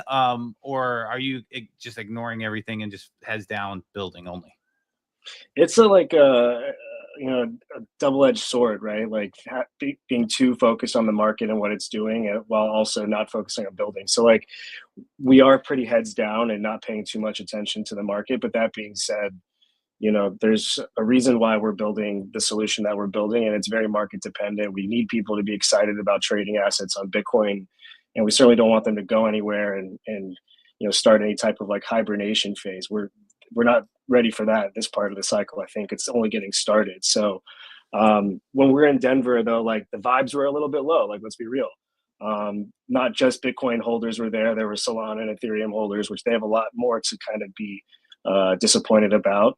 Their bags have probably not performed as well as ours if we were in just heavy Bitcoin. But then again, runes and ordinals are also quite down. So the vibes are down, but at the same time, I think that we have a lot of hope and we're bullish on the future because we know what's coming, right? There's a $400 billion DeFi market that hasn't even really kicked off yet. And that's going to be a tremendous opportunity, not just for Bitcoin holders, but people that want to actually farm some yield and do some more interesting things. I think it's like sort of telling about why the Ethereum ecosystem or adjacent ecosystems in Solana even are having a hard time. It's because it's kind of like a little bit more extractive over the years, right? In this farming game or in this meme coin craze, it's not truly sustainable like we all know Bitcoin to be. So we have this nice new narrative where it's like, while everything else is performing badly, you have safe haven in Bitcoin, and not just that. Now you have the ability to farm some yield, farm some more tokens, and the bear market's the best time to do that because it's a lot harder to get people's attention about farming new network tokens or new protocol tokens when they're chasing 300x gains on Solana. So yeah, 100%. So a big topic on our show today was about Bitcoin DeFi, and my argument was like none of it's actually on Bitcoin, right? Like it's on Merlin, it's on all these chains, and none of it's actually finalizing on Bitcoin. But Arch changes that, right? Because when I'm doing DeFi on Arch, it does finalize on Bitcoin. Would you consider this off-chain stuff actual Bitcoin DeFi, or would you consider what you guys are doing more of a native Bitcoin DeFi? Yeah, it's for sure native Bitcoin because at the end of the day, every single transaction, every single smart contract is a Bitcoin transaction, right? And that Bitcoin transaction is settling on Bitcoin. It's creating more scarcity in the mempool. It's creating more demand for block space, which is certainly aligned to the Bitcoin incentive structure and the miners and continuing to scale the need for Bitcoin. When you participate in Ethereum-based DeFi, you don't really need Bitcoin for anything. It's just kind of acting as a reserve asset or a receipt token. But it's going to be really interesting as more block space becomes in demand, and these Bitcoin transactions that are more native to the chain are what's actually driving a lot of the borrow and lending, the leverage looping, as well as just the fees going back to the miners. I think that's ultimately what is going to kick off this DeFi run. That is fairly analogous to the ETH DeFi summer of 2020. Yeah, 100%. I got one more question here. So I'm just curious, and you can tell me to F off if I'm digging too hard, but have any of these protocols potentially reached out to you guys about building here? Babylon, Lombard, Solve, and then a couple other ones like Colfer and stuff like that. Are you getting reached out by people at least to bring up the conversation about potentially building on Arch and Bitcoin? Yeah, so I think these LSTs that you've sort of seen proliferate over this past year are just kind of like the starting points, not the ending points for Bitcoin. The yields and the utility for those synthetic assets are really the sauce at the end of the day. So all those asset issuers that you just showed, like Lombard, for example, which has a tremendous amount of TVL, they're going to want to be looking at ways where they can offer yield opportunities, trading pairs, ways to do LPing with your asset. And there's only so much demand for LBTC and TBTC and these other types of synthetic Bitcoins on Ethereum, right? Because the entire ETH economy or DeFi ecosystem is really predicated around ETH gas, stablecoin dollars, right? And you just keep doing these borrow and lending trading activities for basis trades, RWA, things like that. On Bitcoin, there's no native Bitcoin denominated ecosystem or DeFi structure. There's definitely not enough liquidity in the stablecoin market to create those kind of looping scenarios and opportunity for basis trade situations. So as those things become a little bit more liquid and fluid and dynamic in the ecosystem, that's when you'll see the Bitcoin native DeFi ecosystem take off, and you'll see these asset issuers like Lombard and Babylon and Thresholds all wanting those synthetic assets to be trading pairs in the ecosystem that is the most liquid. Yeah, 100%. So they're all coming to Arch. They just don't know it yet. Some do. Yeah. These Awesome. I feel like the BTC Fi guys, they actually focused on the right thing at the right time. Being able to set this kind of like structure up of having like Babylon doing the staking on native Bitcoin, but then having this model of restaking, right? But like you said, eventually, whenever there's a home base, whether that's Arch or whoever, seems like Arch is in the lead for that. I agree with you. I think they're going to be like, hey, when can we start to really combine liquidity and start to really make this overall ecosystem really, really like robust, and everybody just wants to be involved with Bitcoin DeFi at that point. Would you consider those people a part of Bitcoin DeFi right now that Shizzy just named off, or do you consider them not? I would consider like any situation where you're using Bitcoin as an asset to create yield for yourself, that's DeFi, right? If you're not interacting with a centralized party, like a centralized exchange or anything like that, sure, that's DeFi. But the majority or all of Bitcoin DeFi is currently happening on Ethereum. Like, it's not happening on Bitcoin. So while it's interesting to allow users to use their Bitcoin as a reserve asset to borrow against it, or do more things with it, like with Babylon for shared economic security, there's going to be plenty of demand to do that. But is that yield going to be enough? Is it going to be high enough compared to the other more native versions of Bitcoin, where you actually need Bitcoin to pay gas? You need Bitcoin as more of that trading pair in the Bitcoin denominated economy or financial structure. So that's what's ultimately going to create way more yield opportunities. So these synthetics that have been mostly native to Ethereum DeFi, they've been successful over the last year because there is no native Bitcoin DeFi yet. But when that comes, the yield is going to be 3, 4, 5 times higher than what you will get on Ethereum. Then they're going to have to start talking about like these inflationary rewards, and that's really what's supplementing the lack of the yield. Like Babylon yield isn't really 5%; it's probably closer to 1%. But then they give you some points on top or tokens on top, and then you take it over to Movement or Berachain or Monad, and they'll put some points on top. So like all of that is the yield at the end of the day. But there's an opportunity to create truly sustainable DeFi yields by participating in more of like a native Aave, a native borrow and lend, or a native DEX as an LP for different types of pairs. Like if you're someone that's holding Lombard BTC and just regular, pristine BTC, you can actually take a delta neutral position as an LP of both sides of that trading pair on Saturn and earn Bitcoin fees as people are trading those pairs, right? So like that's an opportunity as a liquidity provider to do that. You can't do that on Ethereum. Yeah, 100%. Yeah, I agree. I guess what next question is kind of changed up a little bit. How do you guys have any updates coming up within the next couple of weeks, or anyone that's coming on testnet, coming online that you could speak about? Sure. I mean, like both, yes. We definitely want to like time a few of these announcements appropriately. So Gotcha. we do have some fundraising news to share with a pretty big partner and investor of ours that we're excited about. So that news will be released probably next week. Awesome. We'll have an article in Fortune magazine that is the first to share the news, which is exciting. And yeah, I think that it's going to like kind of create this ripple effect, because then the people that maybe haven't necessarily heard about us or have been waiting to hear more, they'll be like, oh wow, that's pretty impressive. And then they'll start to see this whole new rebrand and relaunch of the website with all of the apps that are currently building that we're bullish on. And it'll start to look like a real ecosystem forming, and people are going to start to take notice for sure. And then when we launch on mainnet, you see that the user experience actually backs up what we've been saying all along. I think that kind of throws our hat in the ring to say that we're one of the ones to take seriously to scale Bitcoin DeFi.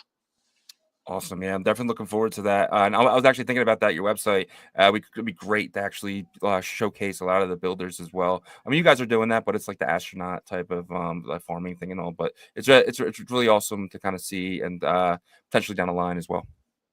Yeah, we were just working on this like montage video. It's like hype video for the announcement, and it's really cool because it's like it takes you through all this different old technology, fast forward to the new technology, new way of thinking. It's like a new era, which is really what we are all about, right? Like everyone talks about, Bitcoin, whether or not it's too early or too late to invest in Bitcoin. Everyone is kind of in the headspace of like it can't scale, it can't do anything. It's just not smart. Can't participate in DeFi, and this whole new way of thinking is certainly going to unlock not just yield, but a lot of like close-minded people that are more thinking that Ethereum roadmap is the way that we're going to scale DeFi. We have a whole totally different approach and a way of thinking about it, which I think people are going to be receptive to pretty soon. I 100% agree with you, and I think people are going to be blown away because I think some of the most solid products that will ever have existed are going to come out of this Bitcoin DeFi era, whether that starts in Q4 of this year, summer with you guys or whatever. I think it's going to be huge. And I'm already starting to see a little bits of hints and stuff from some prominent people posting about it on crypto Twitter, as well as, like Shizzy doesn't like that DeFi Llama is clumping all this TVL for Bitcoin together because it actually put them in the top 3 for the first time in forever in terms of DeFi. But I think that's all happening for a reason, though, because there's something big, huge coming. So definitely. And like that being said, there's still a lot of work to be done, just in like the supporting the indexing community, right? Like Metaplex on Solana is a huge like reason why tokens get launched so heavily on there, because of the metadata structuring that allows it to go to Deck Screener. The Deck Screener allows the bots to kind of like tap into the metadata a lot easier when it's in a certain format. So like we all need to get on the same page as builders. Whether you're a data provider or an infrastructure provider or whatever, the closer we can get to a more formatted and consistent basis of infrastructure, then things just accelerate at a very fast pace. So that's what I think we're heading into probably in the next few months. We do have some partnerships to announce here pretty soon that kind of are along those lines that will be helpful for the builders and token launchers and people, that allow them to do what they want to do, essentially. So that all is coming, and it takes time to kind of like create the social proof that it's worth the time and effort from these providers, right? Like DeFi Llama and Deck Screener, they need to know that there's a reason to, do some rewrites to their platform and to make accommodations to these different types of synthetic Bitcoins or wrapped Bitcoins so that we can display that data correctly. As the opportunity grows, they're going to want that data to be more accurate. So they're going to put in the work to make it so. So like, this is all exciting stuff to see happen in real time. Yeah, man, 100%. Yeah, it's really cool. It's really cool to see. That's the best part about Arch Thursdays for us. We gotta get to see week by week the updates that you guys are doing. So, and we know it's not an easy road you guys are on. You guys are doing something a lot different than everyone else. A lot of this stuff is copy and paste. What you guys are building is something definitely different, and no one really has thought about it, which is like it's like shocking. But you guys are definitely doing it. So that's really awesome. But yeah, man. Yeah. All right, we got a couple of familiar faces down below. We got our guy Bunsy and Hathbanger down there. Let's bring them up on the stage here. Oh, hey, what's up, Bunsy? What's up, Hathbanger? What's going on, man? Long time no see / talk. yo, Hath, you're on mute. what is good, fellas? Stoked to see you guys. Yo, Maddie, where did you go that one time, bro? During the Maestro meet, where did you disappeared, bro? That place wasn't even that big. Oh, you know how the conference goes. Shake and bake time. Dude, you dissed me. Is it? I feel like Hathbanger has the same intro to every show. He's like, yeah, dude, without fail, man. I love it. Bro, if vibe coding had a brand, you're looking at it. 100%, man. Both of them. They're a dynamic duo of a team. So, what are you guys doing, man? What are you guys building on Arch? Let us know. Let the audience community know. Yeah, I mean, we've been focused on building Laserize, which is a wallet connect solution for developers. And yeah, I've been chatting with Matt about, solving the issue of, when a developer goes to a new environment, there's a lot of new documentation, a lot of new things. Hopefully, building templated experience to kind of allow builders to come to a new environment, stand up their their IDE and building on it really quickly with Laserize. And yeah, but mainly just working on making Laserize as robust as possible. And recently linked up with Maestro as well. They're sponsoring the library, and they're a huge data provider for Arch. So we're getting really deep and getting the necessary data for these developers, because it's hard building in a new ecosystem. But yeah, that's what we've been grinding on. Could you Got it. explain what Laserize is? Path, want to take it? Yeah, sure. So Laserize is it's like the equivalent of Wallet Connect for Ethereum. Yes. It's like Wallet Connect but for Bitcoin. Bring you guys over here. Got it. Yeah. Got it. Yeah, it's like Wallet Connect for Bitcoin, and because of the data centric nature of Bitcoin DeFi,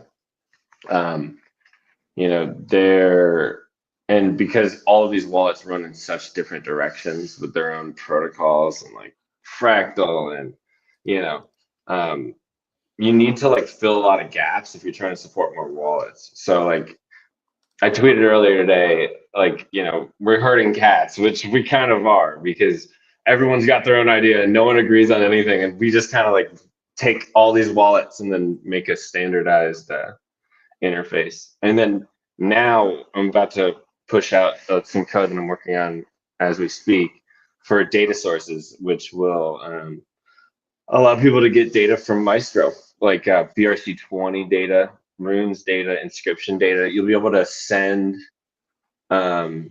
You'll be able to mint a rune, a BRC20.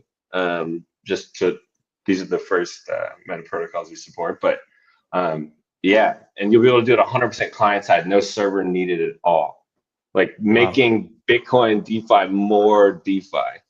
So yeah. So what that means is, like, when you inscribe something, you usually hit like a custodial wallet, like when you go to Unisat, for example. But actually, I was down in Mexico with him, and he came up with such a clever idea to generate a wallet client side, so you can inscribe anything you need without having any dependencies or any custodial wallet you have to interact with. So what that allows for, and it's baked into Laserize, which is really cool. And we've been really working super hard to make it as robust as possible. We haven't really even like announced most of this stuff, because when we cut our first minor version, all of these features will be in it. But for those that have been using it, it's going to be exciting. And like, there's been some big projects that have been using it thus far. Like the latest news is Udi hit me up yesterday. He's like, dude, we're using Laserize for the Taproot Wizards mint. Wow. So, that's really exciting. And that's one team that like is exploring a really cool use case of, we have Phantom integrated into Laserize. And back to what Hath was saying about Wallet Connect, when you build an application, it's all these wallets are trying to differentiate and do different things. So as a developer, you're kind of like, oh, I have to integrate this new thing, new terms, new classes, all new stuff. And instead of every app having to reinvent the wheel, you just get one clean, standardized way of interacting with all these wallets. And why I bring up the Phantom example is they're doing something very cool with Solana auctions. So when you connect with a Phantom wallet, it gets, peripherals of your Bitcoin address, your Solana address, your Ethereum address. Therefore, you can now start doing some of these really interesting things. And that's what we're excited about. Like, and Jan always gives me a hard time. He's like, Xverse, but no, we want to democratize Wallet Connect. Like, Xverse isn't the only Bitcoin wallet. And, I think Xverse is one of the best. I recommend it. But, democratizing Wallet Connect is a really important thing that, if you want self-custody, make your own decisions. Xverse is one of the best, if not the best. But, when you start integrating some of these other wallets that have other chains, now you start to see some really cool innovations that you'll see with the Taproot Wizards auction using Solana. So yeah, so we're really excited. It's kind of like not sexy work. It's not like the coolest thing that's like on the timeline everyone's hyped about, but we're really proud of what we've been doing and helping developers because it's a public good. It's 100% open source. It's a grow the pie situation. Like, we understand we're in an environment, we like to think it's the biggest in the world, but it's not. We need more developers. And once we get those people, they'll build the next killer app, you know? They'll build the next whatever, pumped up fun, whatever people like to say. But, you know, and now with AI, a lot of these hobbyists are now building some crazy apps. And we have some like really cool context integrations with AI when you use laser eyes. But yeah, I digress. But it's really fun stuff. Yeah, that's awesome. I'm super glad that you guys are doing this because I agree with you. You got to meet the users where they are. And if they click on Wallet Connect and they're a Phantom user, they'll see that X versus an option. They'll be like, oh, okay, you know, let me look into that if I really want to. If not, then I'm just going to use my Solana or my Phantom wallet. And another thing too, and I think this is what you're maybe alluding to, is that there's a lot of protocols and stuff that are trying to allow people to pay with Solana in Bitcoin DeFi, and being able to do that kind of with this chain abstraction approach, right? So awesome that you guys are doing this. And one last thing that I have for you is working with Maestro is huge because they are a huge API data provider, right? And their whole goal is to make building easier with the data part, but the front end kind of products builders, if you will, that's where you guys come in, right? So you're going to have your first product here, laser eyes. That makes builders' lives easier. I imagine that you guys probably have plans to kind of put a product suite together eventually. Is that in the plans, in the back of your minds? We're pretty much like, there's no grand, like, where you just really want to solve a problem that we're seeing is everyone's reinventing the wheel, and we just want an open source library to allow people to start building. We've seen people see great value in it, so it's really inspiring for us to keep working on it. Is there anything that we're not going to open source on it? I don't think so. So like, it is very much just donation sponsor based for people that very much like Mempool, how Mempool operates. It's open source. It runs off of ecosystem partnerships and just sponsors that find value in what they're providing. And, open source is a great way because that's a great security audit. Like, it's public, anyone can audit, anyone can fork it. And, as a small team of just us, and we have a very shout out Oofy. We did a hackathon. We have one man that's just like did some really great work, and he's grinding in the trenches with us, doing some really, really solid work. And yeah, just we're a small team, so it's like we don't have money to go get an audit, and we just want to open source it and continue building on it. So that's at least the plan for now. And we are releasing a modal here pretty soon. Yeah. So right now it's like effectively like React Vue, and I think we have an Angular package as well. But we're releasing like a modal, so it'll be laser eyes modal, and you'll be able to use it, and it'll put the Wallet Connect modal directly into the app like real quick, and then you'll be able to use the laser eyes hooks to then call certain functions that you might need in the front end. Love it. Yeah. You can't get any more cypherpunk than that, man. I feel like you guys, like with the open source and all that stuff to let everybody try it. But man, Shizzy, did you have anything else for them or?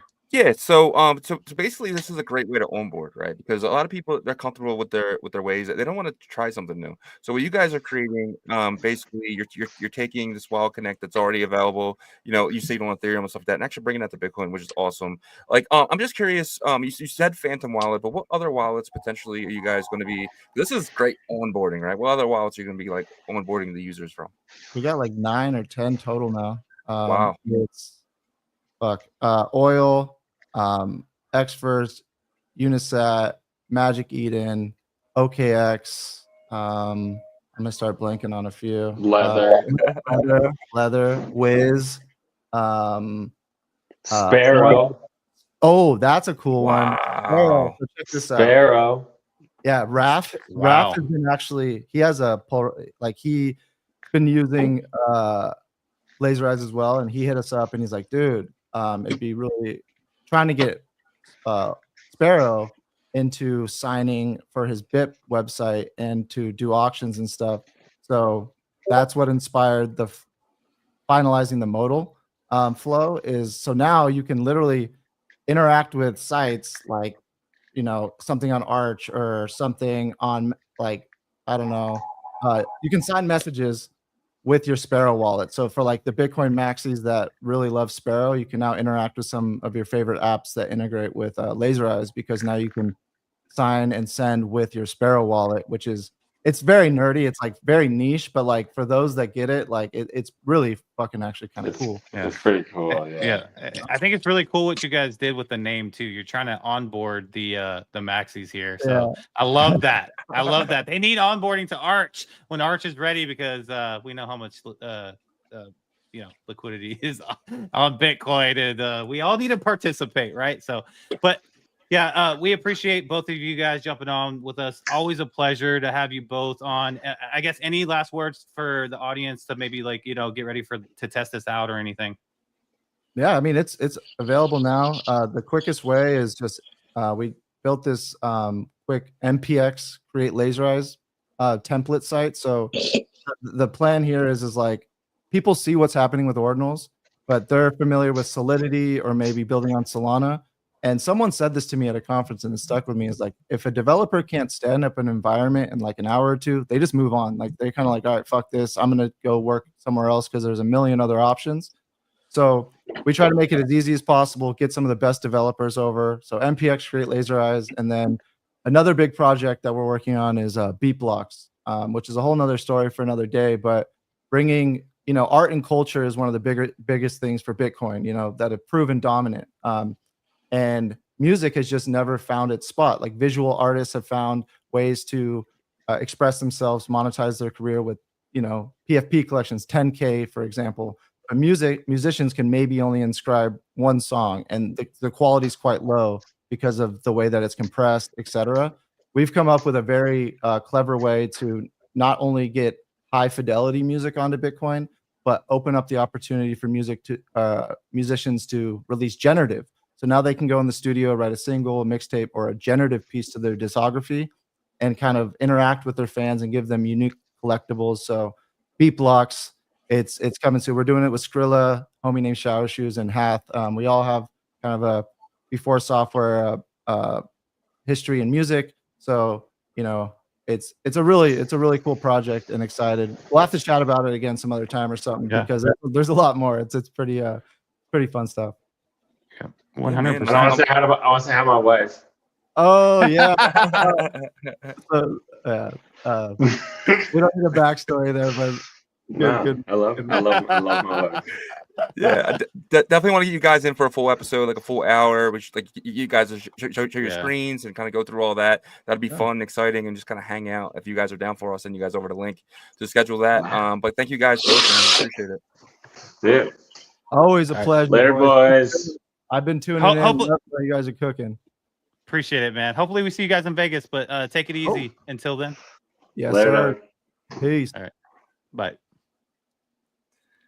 Yeah, man. So obviously awesome. I didn't even know this existed, which is great. But I'm curious your opinion, Matt, on the wallet connects. Yeah. Laserize. Yeah, no, like, I think that the point of it, Shizzy, is like not necessarily to make it easier on the user, although that is what it seems to the user, is just easy for them to connect their wallets. But what it really makes it easier and faster, more importantly, is on the developer.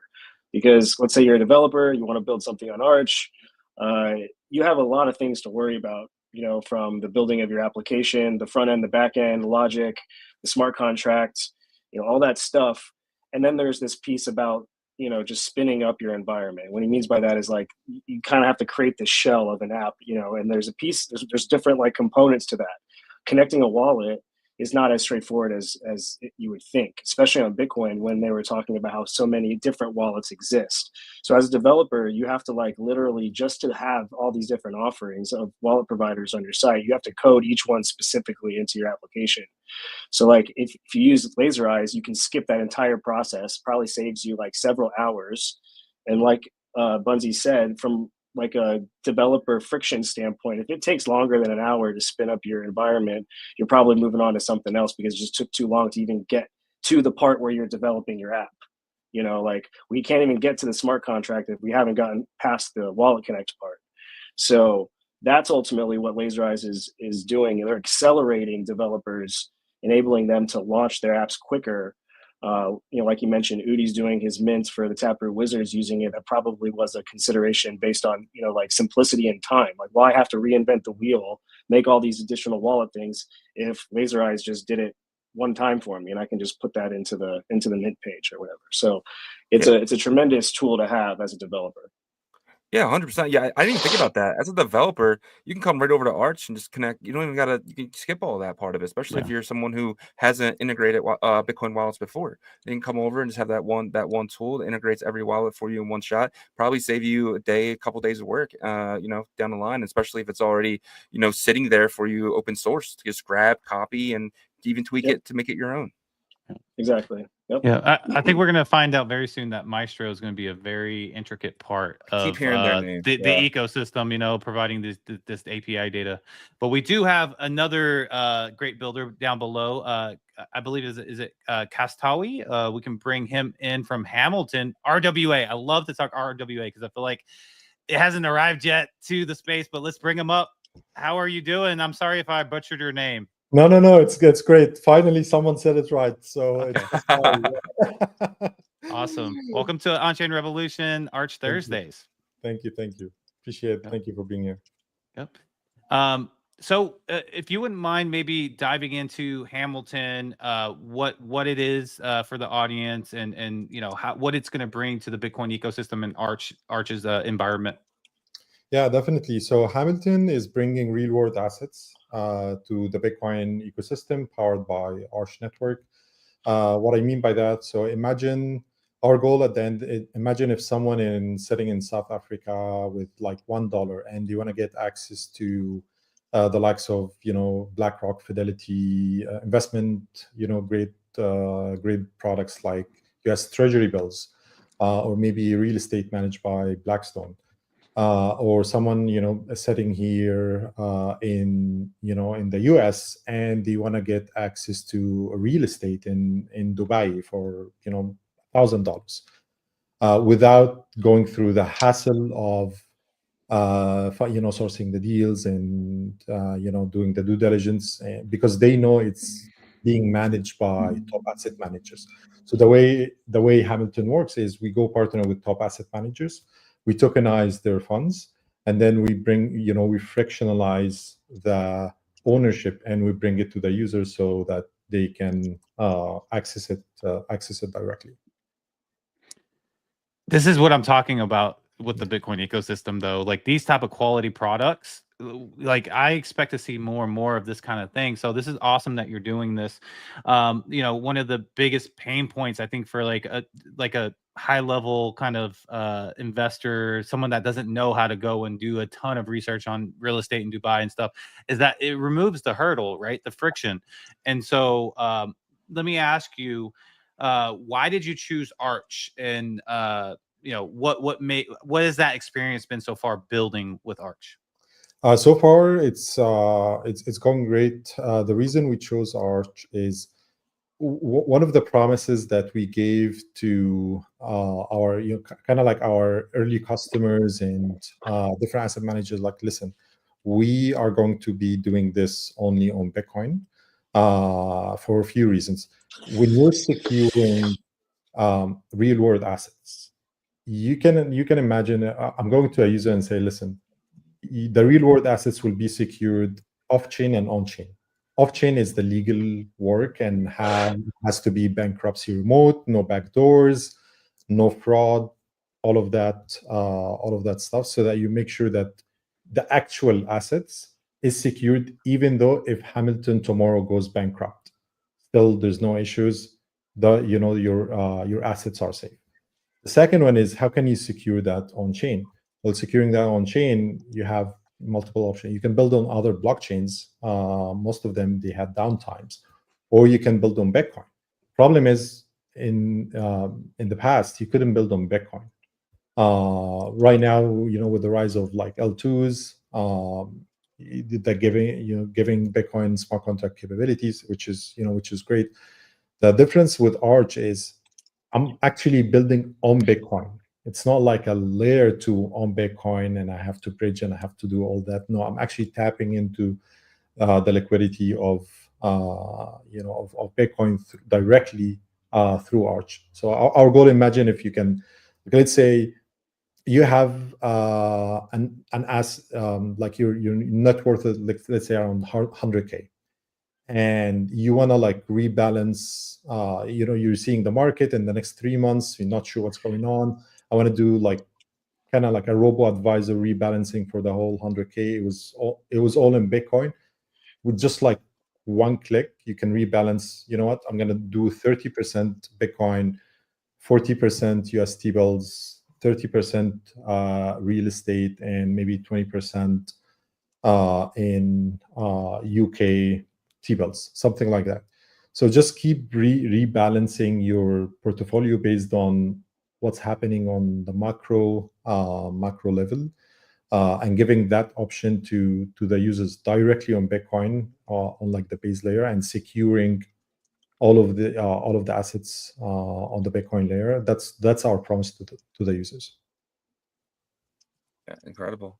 Could you kind of explain, like, as a user, I'm coming to your site with my Bitcoin. What's the process like, and what is it going to be from a user experience? From a user experience, it's very simple. You basically, if you wanna, you come in with your Bitcoin, you connect your wallet, and like let's say, instead of exiting Bitcoin to USDC, the problem is there's not even a native stable coin on the Bitcoin ecosystem yet, and we're coming up with this with Hamilton USD backed by one-to-one. It's not synthetic. It's not algorithmic. It's just one-to-one managed by top asset managers. The likes of BlackRock and others as well. But basically, the way you do it is, okay, you know what? You decided I maybe I want to exit the market for for a few months and like re-enter again. So instead of exiting and staying in in a stable coin that's not going to give you any yield, you can just go directly from like Bitcoin to US Treasury bills. Now it's giving you something.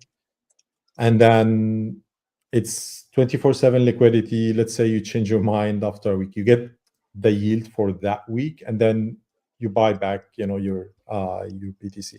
So it should be very, very seamless. It's kind of moving between real world assets and crypto assets in a very seamless way. This is the stuff that's actually going to like onboard TradFi. This type of stuff. This isn't that, make a token out of thin air bullshit, right? This is actually real world DeFi that's actually happening on other places. I mean, you're buying like treasury bonds, getting the yield from that, and actually showing that this is real yield. And I do think that real yield is going to be a real big mover going forward, especially in this next bull run. That's probably going to happen. So yeah, if you want to bring the next billion users, first of all, they're going to come from emerging markets, and that's where our focus is. Like Latin America, Middle East and Africa, Southeast Asia, and not all of them are looking for to come in, do like meme coins and 10x here, and like some of them are just looking at first of all, they have like a lot of currency devaluation happening, and they just want something that's stable, and that's justify the growth of stable coins for the past 3-4 years, and it's also coming from emerging markets. So our focus with RWA is really outside of the US. That's where we're gonna see growth coming in, and like there's no better chain, better chain than Bitcoin to have your real world assets secured, never had a downtime before. It's not 99.99% uptime. Like that doesn't even exist in like AWS or like other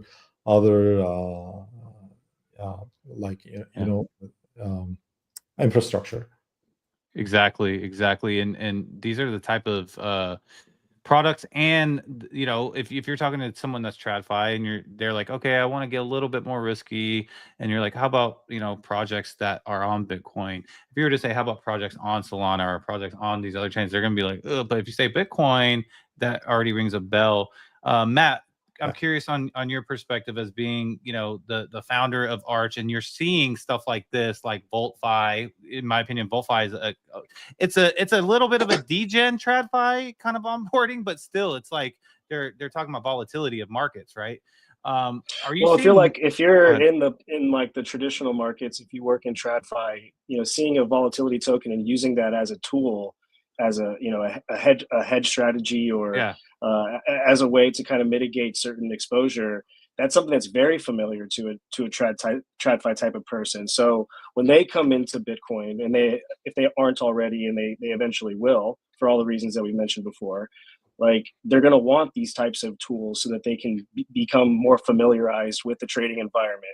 Because the more they have to kind of adapt to more degen tools, the more they get out of their comfort zone. And we need to make things more comfortable and more familiar to the guys that do this for a living or have done this for a long, long time. So this goes back to, you know, the tokenized RWA and giving more access, you know, on the Hamilton side. And Kostawi can talk a little bit about where he's from and his background from Africa and Egypt and all that. Because, you know, coming from the US, like, we don't necessarily think about utility of some of these things, like not being rugged by your own government, or getting like your currency devalued. So your whole, you know, family's savings and net worth is basically on like, not stable foundation. Right.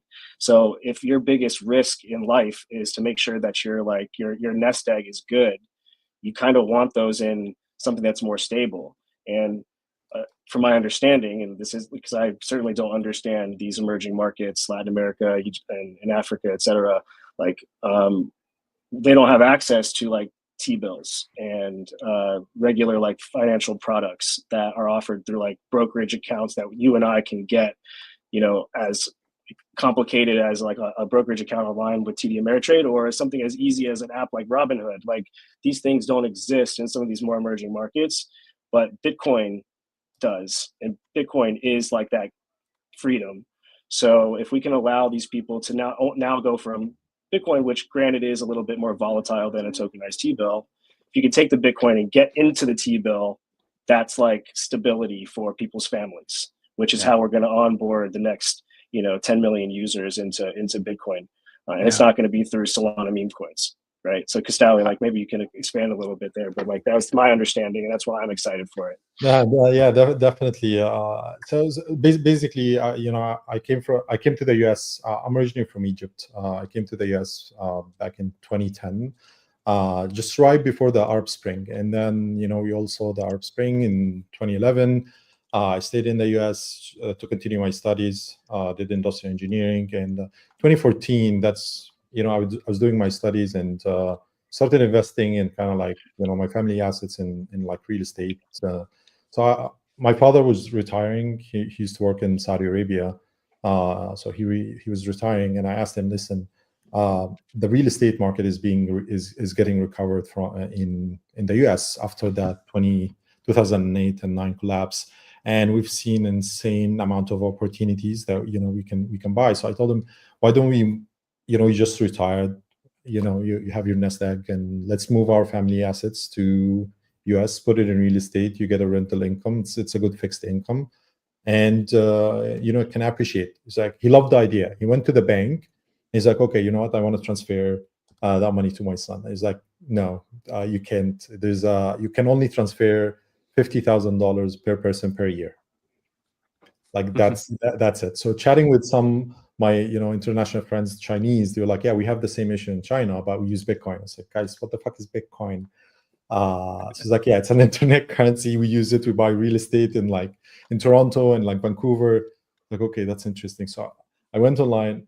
To be honest, I didn't read the white paper. I was like, you know, I want to watch something quickly. So I saw the movie Rise and Rise of Bitcoin, and I was like, holy shit, this is the future.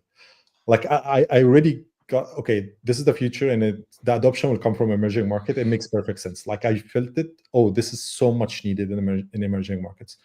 Luckily, we were able to find like a miner in Egypt, went on like local Bitcoin, moved the assets, put it in real estate. I convinced my father to keep some in Bitcoin. Thank God, he listened. And, you know, since then, I've been a big believer. I shifted all of my studies to, you know, to blockchain and crypto. Fast forward, same thing happened to another family member. The only thing is he wasn't as lucky. So he moved from Qatar to Egypt. First thing, he wants to fix, fixed income products. He went to the bank. He had to convert all of his dollars, and then we're talking hundreds of thousands of dollars, to Egyptian pound. Problem is, his net worth was down by 900%. Oh my gosh. Yeah, because of the currency devaluation. It went from $1 equal 5 Egyptian pound to like $1.50 Egyptian pound in the course of like 10 years.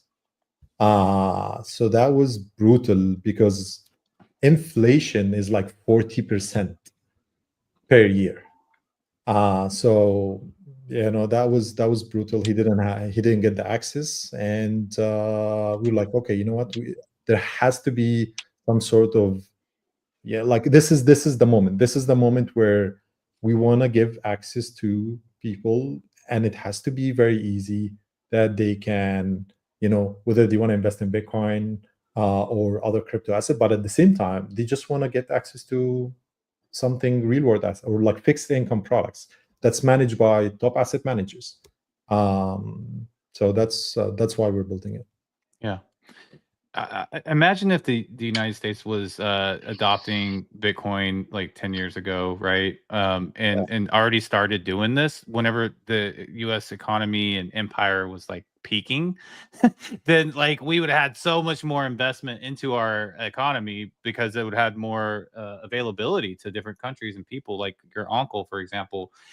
That I'm sorry that happened to him, because that sounded like he went from Bitcoin to like no offense, like a shit coin, because like the inflation, right, and stuff like that. But but I do want to swing back. This is my last question because we are getting close to the end of this this hour here. So Matt, like this is I think like the second or third project that I've seen in the Arch ecosystem that we've interviewed that has this TradFi kind of onboarding ability, right? Are you guys and I might have asked this before, but are you guys like intentionally seeking out these projects, or are they coming to you guys and you guys are like, oh wow, this is one that can really kind of merge the two sectors?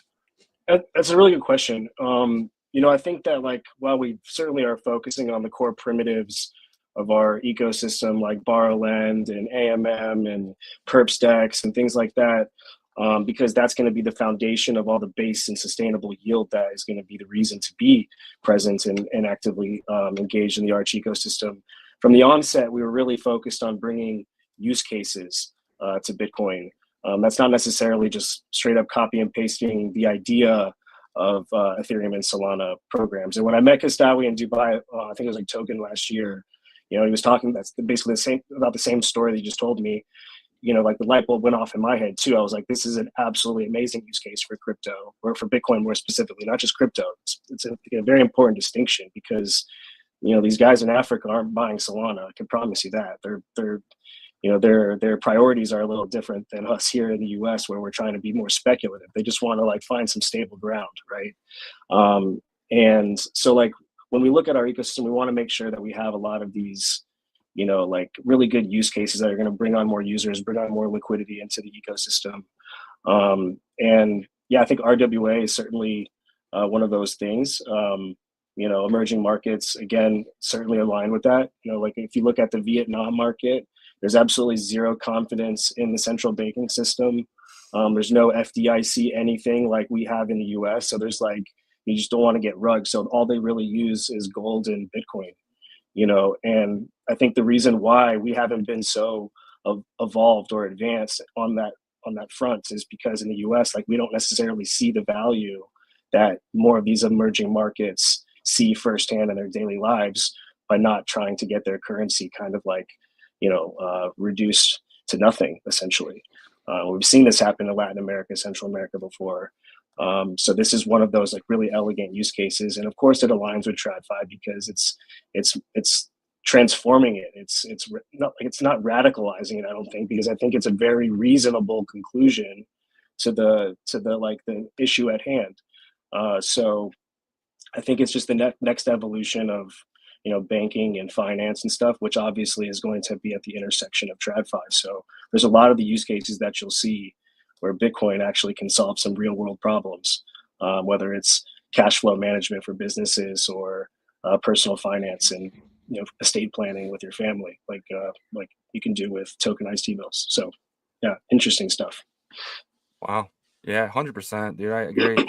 Bitcoin, freedom money, crypto is freedom tooling, right? Bringing everything on chain is kind of where everything's going.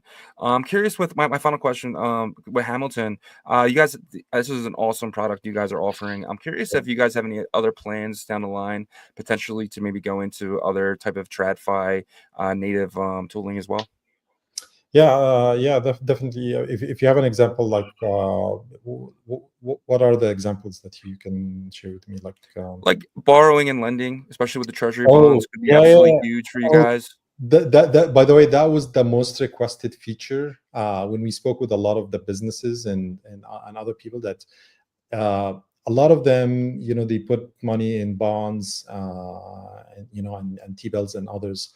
The problem is sometimes they get short, cash squeezed, and they just need some money, and they are forced to either liquidate, because there's no an instant loans that they can tap into.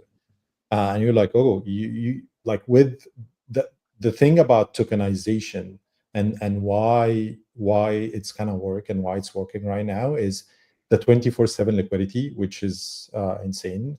You're not locked. You get your yield on a daily basis. But the other thing is the application that you can build on top of that, which is like borrowing and lending. So imagine that, you know what, I can take an instant loan against my asset, and after a week, and I just pay the interest, and that's it. I didn't need to liquidate, and I solved the cash squeeze. And that feature has been requested by a lot of the businesses and some of the retail customers that we've been talking to. Awesome. Yeah, that sounds 100%. Absolutely awesome. Really appreciate you giving us the time. And again, if you ever want to do a full episode on what you guys are building, showcase your screens and stuff, please reach out to us. We'll send you our link to schedule that. But Definitely. I appreciate you so much for coming on. I'd like to give you a few words to say to our audience. Any last words?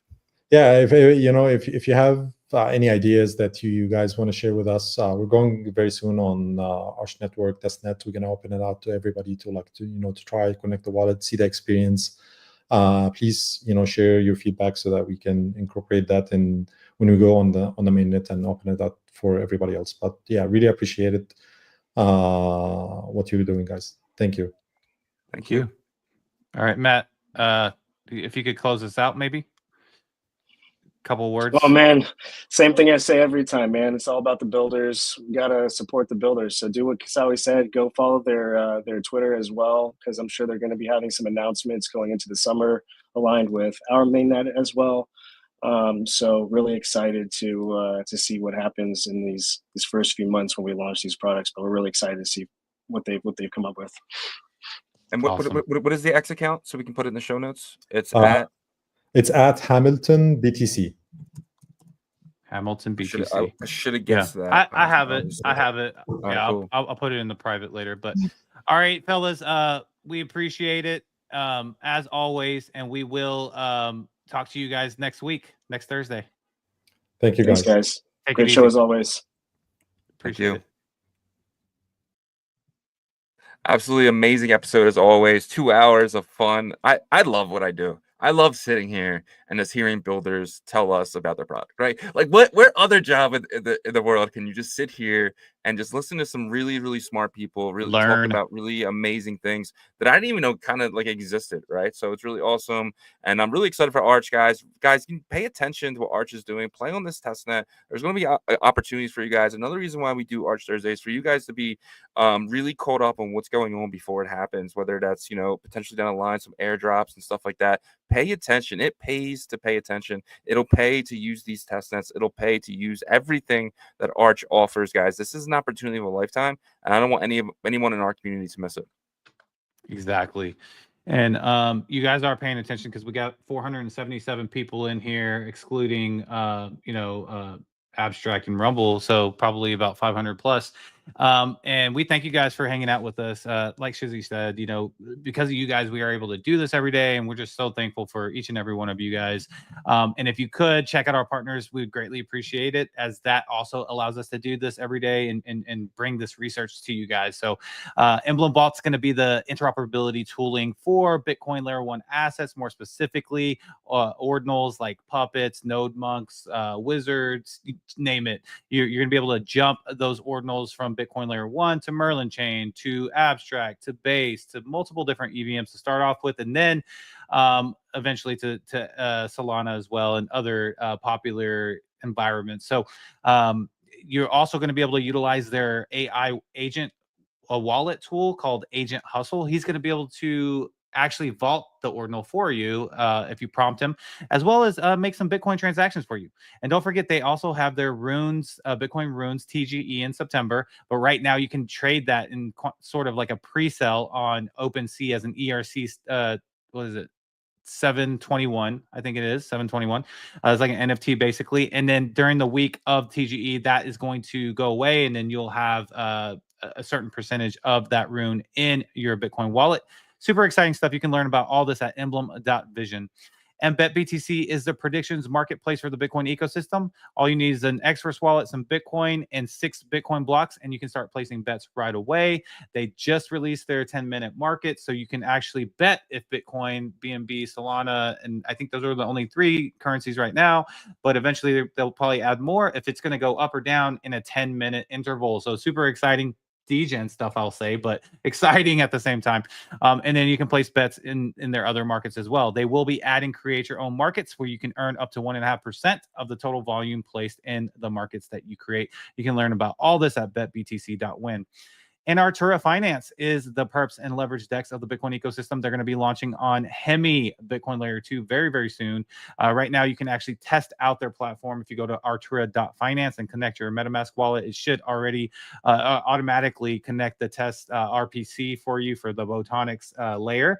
But you can start messing around. And if you take one position in the testnet environment, your address will be entered into a raffle to win some of their TGE tokens in the future. But also they have a lot of things that they're going to be adding, like staking, basically adding liquidity so you can earn passively with that, and some other stuff. You can learn about all this at artura.finance. And Fluid tokens, we actually just had a meeting with Raul, the CTO of Fluid today. They're doing huge things. They have a big I'll let them get into that probably for next week. But they are still working on the interoperability from Cardano to Bitcoin, guys. That's going to be huge. Also, they're the first to offer retail staking vaults like Babylon. The conversation we had earlier about Babylon, they were the first to really implement this, guys, but it's for retail users. So they just closed up their season 2 of Doggo to the Moon staking vault, but they're in talks for stuff that possibly is coming from a very popular Bitcoin platform.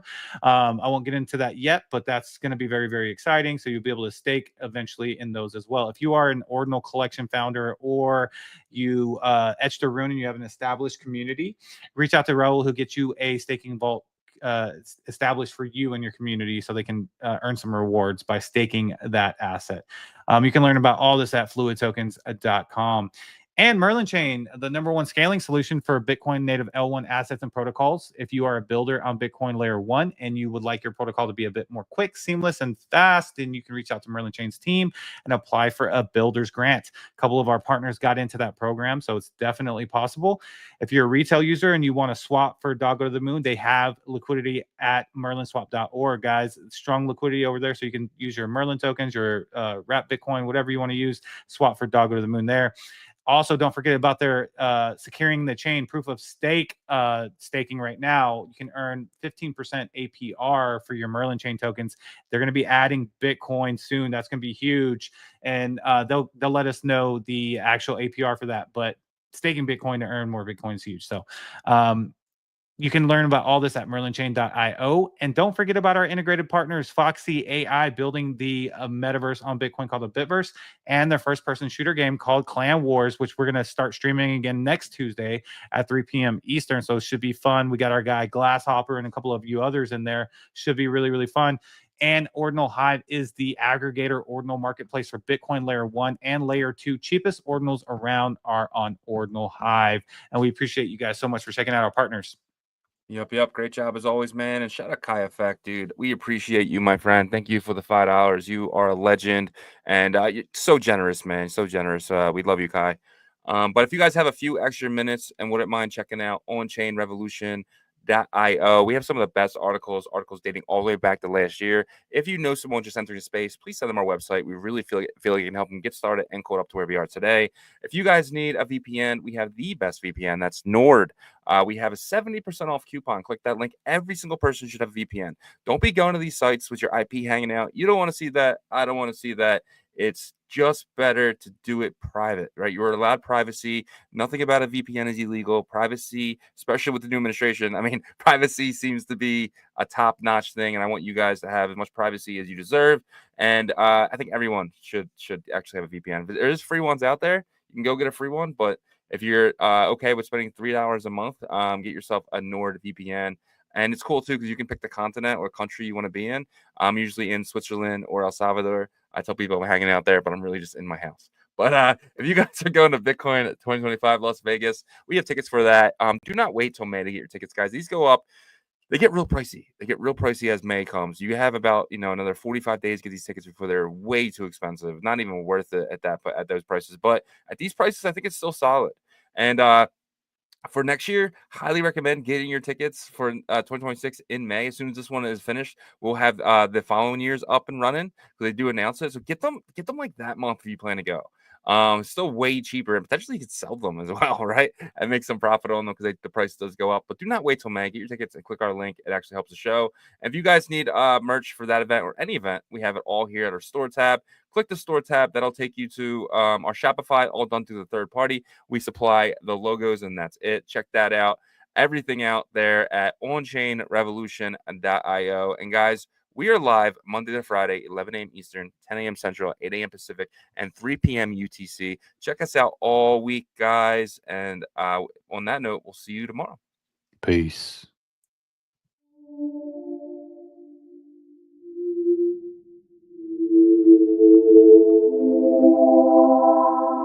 OnChain